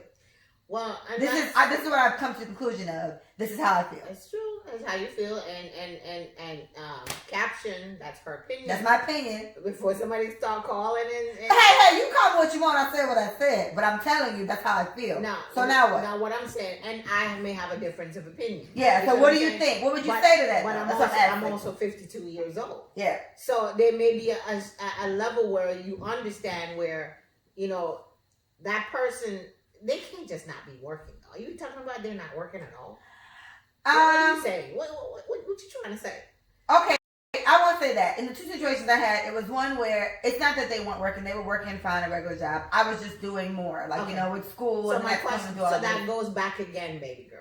It goes back to the fact that I say education is the key Okay, to success. then the next one. This one had this one eventually got a decent job, but in the meantime, they were just very comfortable with just waiting it out or Okay. letting someone else What handle was it. their caliber in education? Oh, both of them. Mhm. My point. We won't even go there. All right, We sis. won't even answer. You called them So out. it goes back to. You're right, I'm you're sorry. right, bro, it you're goes right. back to. And but mind you, on the same situation, I had one with a master's degree. He just walk around and look cute with an education. I know. He didn't want to get a job. But I'll be honest with you, education give them more options. Yeah, mommy, but then when we take That's care why of for them, me, I'll be honest with you, if I'm dating a guy, he gotta have some kind of degree or something. But then it's just my choice. but then for me, I'm not even that big on that anymore because my thing is there because all the people who don't usually have degrees and all that. Well, Bill Gates didn't go to college, and Oh, yeah. yeah, Show nigga, me you not what Bill you did. Gates, yeah. What? At what age did Bill Gates Yeah, become a and millionaire? then furthermore, when are you gonna make Microsoft or something? Is that what he made? Like you can't, you don't do that. I'm So tired of that little trifling. I'm so answer. tired of that. It's just not I had enough. somebody bring up the whole It's trifling. what's the guy If that? I can go to school and I'm still going to school, so can you. Nigga, I'm real sorry. education. Because you know what? It goes back to, it's that mentality of, yeah, you act like you're so independent. I'm independent because I'm not I acting. bust my ass to get where You I'm at in bum. my life. So if I'm independent, it's because me independently doing it. That's a fact. So it goes back to, I just have a problem with when men say, oh, they're just so independent. Listen, man, I had to struggle as a single mom That's because so I corny. did not want to be a statistic. Yeah. And I believe in giving my children everything they want. And if I didn't have a man by choice, because I didn't want to pick up any tackhead that was down the road, I had to get an education because an education in this society stipulates you getting a job to pay your bills and Yeah. take care of your family. Right. So it goes back to when I hear this conversation about, oh, well, not everybody can get an education. Not everybody want an education. I'll be honest with you right now in this society, that's what it says. Well, they do say a lot. You're more marketable. They're good to say, school ain't for everybody. I'm like, okay, well, if school ain't for If you, it's what not, is for but you? that's what I'm saying. The If school argument- ain't for you, what you gonna do? the only then? person that could say that to me is Bill Gates. If you say that, I don't know. If you Mommy, go to school they or not. they got The basketball. only person, listen, yes, the person that can They have went that to school, too. conversation is somebody who is doing something with themselves and it's have some rewards to go with it. But if you sit here not doing nothing, don't have a job, living with your mama, and telling me education is not for everybody, School ain't for everybody. come on. Well, nigga, what's for you then? If school ain't that every time somebody say that, But what are you gonna do? listen, I'm for one, I'm the soft one. I will go down and I will pull up a man, and that's why I said what you won't do. I don't even know where You bootstraps know what I'm are saying? You don't located even know on where the you boot. don't know where it's I don't located. even. Where's it? Is it on the I'm inside, on the very back? big on Where is pulling that? up a person, but it goes back again. They have to have some quality and got something going on with them. And so that's what I just don't understand. Like, where do you think a woman that has bust her ass and got to a level in her life is just gonna be like, oh, it's okay if you work Well, for but here's my McDonald's, thing. baby? I feel No. like in the two relationships that I've had, and both, I feel like I did that already. That's why I don't want to do it again. Me too. I feel like I did the bootstrap pulling through all my 20s, in my teen years and my 20s, and now I'm 30. 30 year old Leah is not your mama. I'm not paying any of your bills. I'm not doing none of that shit. I'm 30 now. I'm a mother. I'm a homeowner. I got my little businesses. Like, you need to meet me here. Meet me where I'm at. And wherever you think it is, you need to find me there, meet me there, and let's do that together. I'm not about to, I don't have any more bootstrap pulling and stuff to do. Well, and you have to understand, what I may have done, I don't want my child to do it. Right. You're going to be mad at me. You see me with bootstrap yes, on. I will try to pull out the strap. You would do it. We're going to cut them off. So The boots fall off. bootstrap ball boots going to be on the floor. Mommy said, no. So not again, it's like, it's Mother's Day. What I want for me, what I've done in my life, I want you to have more. I want you to be more. I want you to aspire to be more. So I'm not saying I haven't had my experiences, and I don't want that for you. So it goes back again to, I'm in a situation where I want some grandbabies. You got one, sis? No, I'll take some more. You know, I'll give you some more if I can find a good man, girl. Let me trip. I want some more. So for me, I'm just chilling. I'm okay with my life. I want more for you. And I don't want you to have to pull up anybody. No, I want somebody with a degree. I want somebody doing something with himself so they can take care of my child. Yeah. That's only natural that a mother's going to want more for their kids. Yeah, so. All right, Mom. You know, this was beautiful. This is wonderful. I've never done this with you, and it was really great. We can do this. You can definitely sub in for Micah often. You are a great conversation. I am my mother's child. This is fantastic. I mean, I will honestly say at the end of the day, I love my black brothers. I love them too. I love my black men. And I will say this. I've never dated outside of my culture. I dated a Puerto Rican one time. I've never dated outside of my culture because I am hoping that there is a good man out there, and there's a good man out there for you and for all the other friends and all the other young ladies out there. You get a man. Yeah, you know, because and that's what I'm saying is that these black men have to realize that when a woman is not dating outside of their culture, they're just hoping for them to step up and be that man that they need to be. And all these little excuses that I'm hearing, it's not justifiable. It is not okay. I have 3 guy friends that I talk to all the time, and if you heard some of the things these niggas said, and so Micah was like, you know, I know they think they're helping you, but I think they're making it worse. And my thing is, I think they help because they are my generation, and if anything, they just explain the logic behind why these niggas feel the way they feel. Do I agree? No, I feel like it's dumb, but it's not for me to. Who cares if I agree or not? The bottom line is this is their gospel at this point. But what I'm saying though is like, you know, I have hope for Counselor Steve. I'm hoping that he will open up his mind and open up his understanding and get off of the high horse that he's on of, yeah, man, do this and man, do that, and listen to people, but be open. Because you can go and talk to people all you want, but if your mind is closed to what you believe, you're not going to learn anything. He's very biased, and he needs to get out of that habit. And I'm hoping, and that's what I'm saying, I have a hope. I have a dream. Come on. I have a dream. Martin Mama King. That we're going to find these black men that are going to stand up and say, I can be that man for you and for my children and for my daughter and for my grandchildren. Because it is not okay. And if you want to sit as a man out there and not look at the statistics and say, man, yeah, something wrong. They don't care, man. Come on. They don't care. Then we're hopeless. We are hopeless. And then you wonder why. I'll say, baby, it's okay if you go find you a white man somewhere as long as I know that he's going to pay your bills and take care of you. But see, you don't even want to do that. I don't. So then what do? We're stuck in a cycle. I didn't have the baby with animation. It is not okay to sit in a cycle of, well, I'm going to hope that he's going to be a good man. Well, you know, at least he come home to me. He can go have, come on. No, I'm not dealing with that. Get off of that. And even that. And it goes back again to these mothers who baby these doggone men and let them be these little mama's boy. Stop it. And that's the thing, they're never because those are the qualities you find in and I'm not trying to knock Counselor Steve because I don't know what his background is. But I'm basically saying those are the qualities you hear when they're talking about how, well, you mess up your relationship. Oh yeah, 7 years of relationship and you don't want to get married, you got a baby, but you want to have more? That's Not married? so Steve, what did you That want is me to do? You unacceptable. wanted my blessed uterus to produce another masterpiece for this nigga, and he don't want to wife me up? Listen. I refuse. Listen, you mentioned Martin Luther King, and it was like, I have a dream and all that. This nigga cheating on Coretta all the time.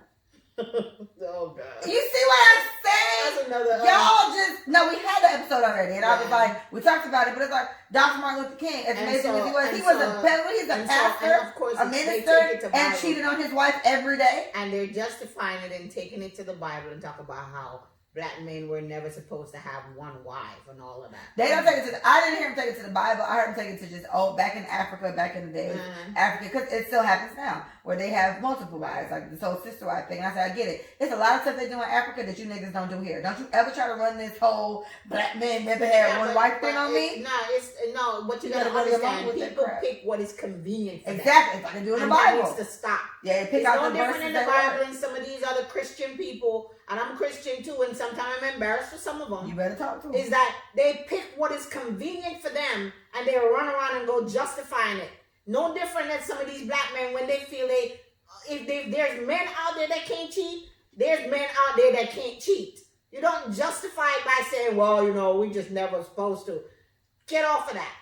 And quit taking what you feel is convenient for you, because if you go back into Africa, there's a whole lot of things you're not gonna do. Well, Micah, true, and Micah's played that defense for them, and Micah said, well, this whole monogamous relationships, this is like 100-year-old thing. This is a European thing. This is not an African thing, blacks. And I said, I get it, but we have been here for a very long time. We were born into monogamy. We were also born into Santa Claus. We were born into going to work every day. We were born into slavery. We were born into a lot of stuff that we've either changed or stuck to. You pick and choose what you would like. So you will never in your life be in a monogamous relationship with me and then have 6 other girls and tell me, well, it's not cool. black men never did It's not this. cool. Nigga, if you don't get out my face with that foolishness. All right. Well, I just hope. I believe there's hope for the black man, and You gotta keep hope alive. I don't want my moment here for them to think that I'm bashing any black man. I love my black men, and I just want them to just step up. All I'm just wanting them to do is just to step up and be the man that they're supposed to be. One of the episodes we had about I'm hopeful. I almost cried on that episode. This was literally like maybe 10 episodes ago. Look in the 20s somewhere. I think it says Do Better. I think that's the name of it. And it was just like, it's just so disgusting to me. The level of just, I don't care. Like, I hear men talk, a lot. And I hear more bad than good. I could probably name one guy in my age group. And even some of the older men I know now that are really good now, they were terrible when they were like 20 and 30. It's now that they're 60-something that they're decent men. So you want me to sit around and tough it out? And I've heard their wives tell me, if I was the woman I am today back when I was 33, I would have left him. I'm 30. I'm not dealing with your constant disrespect. And in hopes that when you find God at 50, you're going to be a decent man to me. That means I'm spending the rest of my life dealing with a nigga who's going to disrespect me every day. I'm arguing with hoes, calling my phone. You run the risk of bringing me STDs and other babies. I'm not dealing with any of it. Well, I will say this, baby. I will say that while you might find statistics of a whole lot of them out there like that, there are some good men out there still that still believe in one woman and still believe in being faithful. And that's what I'm saying. I'm hopeful that we will find those people, but I'm hopeful that some of these guys will get a check somewhere in life. I don't know where they're going to get a check. And I hope it's not 60 when, because you got to remember that women, they're like bunny rabbits. They still go. Can't speak to men. Let's just be real. So it goes back to the level where things don't work. You cannot do it at 50 and 60 when you believe, it's time for me to settle down. So let me look for that girl that I'm always crazy about. That's not how that works. It's not going to work. No. So stop it. Stop it at least by 30. I mean, start getting yourself together. What Stevie said is that he was like, let me stop getting on your nerves. He was just like, men aren't fully ready to settle or whatever, like settle down properly, or they're not even men until they're in their mid or late 30s. That's what he said. Well, this is what I'm basically saying. If I had a son, I would have told him the same thing. Enjoy your life, have fun. But I say that to a girl as well. Enjoy your life and have fun. But when you decide to settle down with that one person. Period. You understand? Period. Yeah. I will never tell. If I had a son, I would have never told him, "Hey, you just find that one girl and that's it." So you're old. No. Boy. I mean, sell your oats. Hey, Sell your if you oats. want to sell your oats, sell your oats. But when you're serious about that woman, make a decision, man. Stand up for something. Yeah. You know. So Beautiful. anyway, baby, love you. Let me see. Hold on. Let me see. Let me get the children. All right, that stops. I did. Mia, it's your time, sis. Come on, Liana. I want to edit this, guys, but I just don't feel like it. So I'm probably not. You're just gonna see the unedited version. YouTube. The podcast is gonna get a nice clean cut. That was quicker. Mia has been trying to be on this podcast for at least 2 hours now. Damn near 3.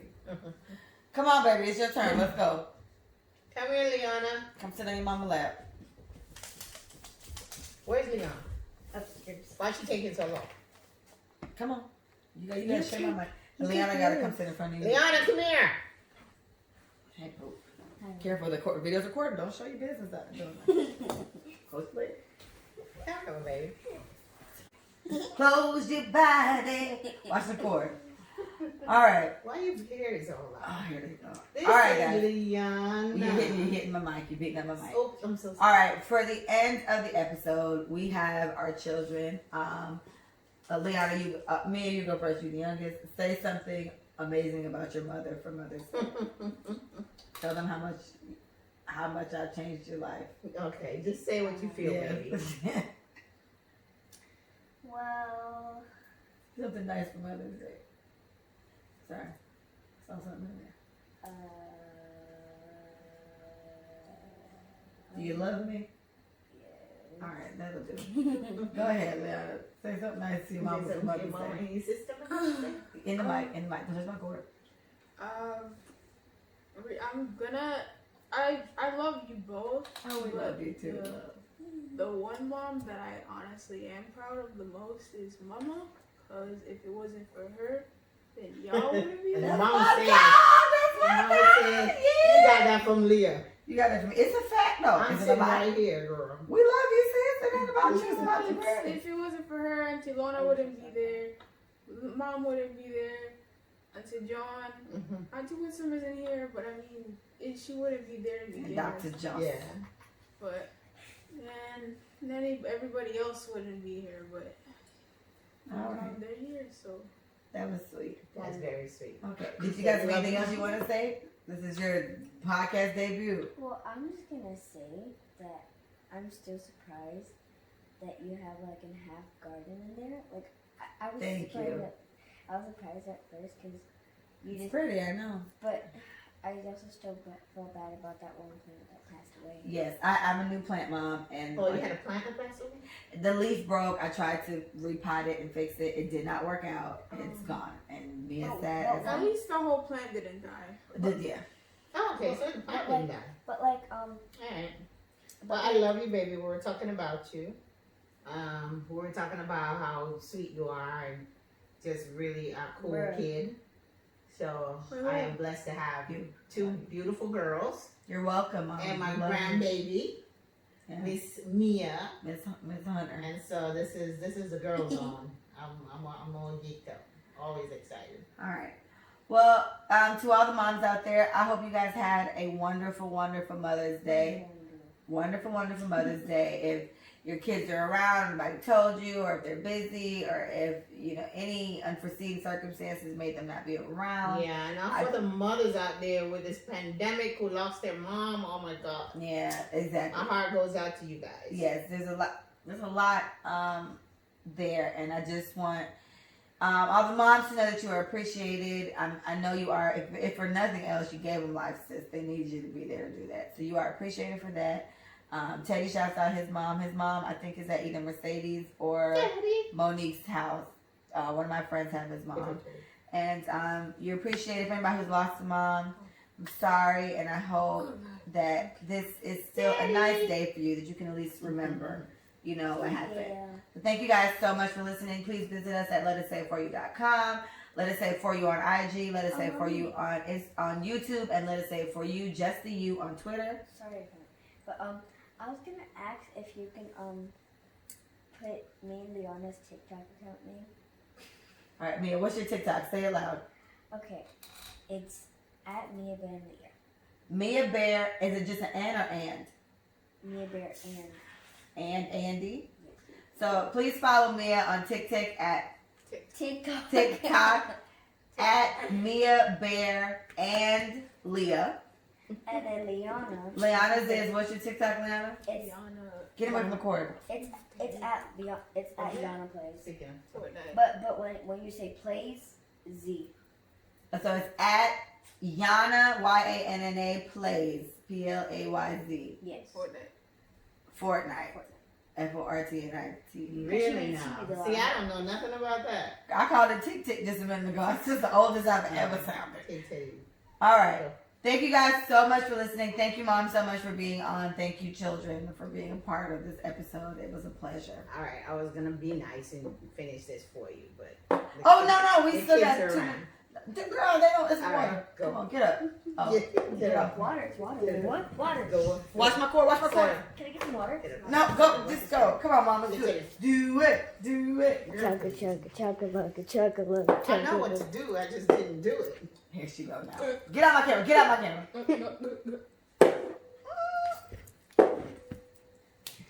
See, and I didn't even frown. Mommy. All right. Thank you guys for listening. I'm telling you, I don't know how you guys drink those things. Oh, go press the button on the thing for me, girl. Thanks. All right.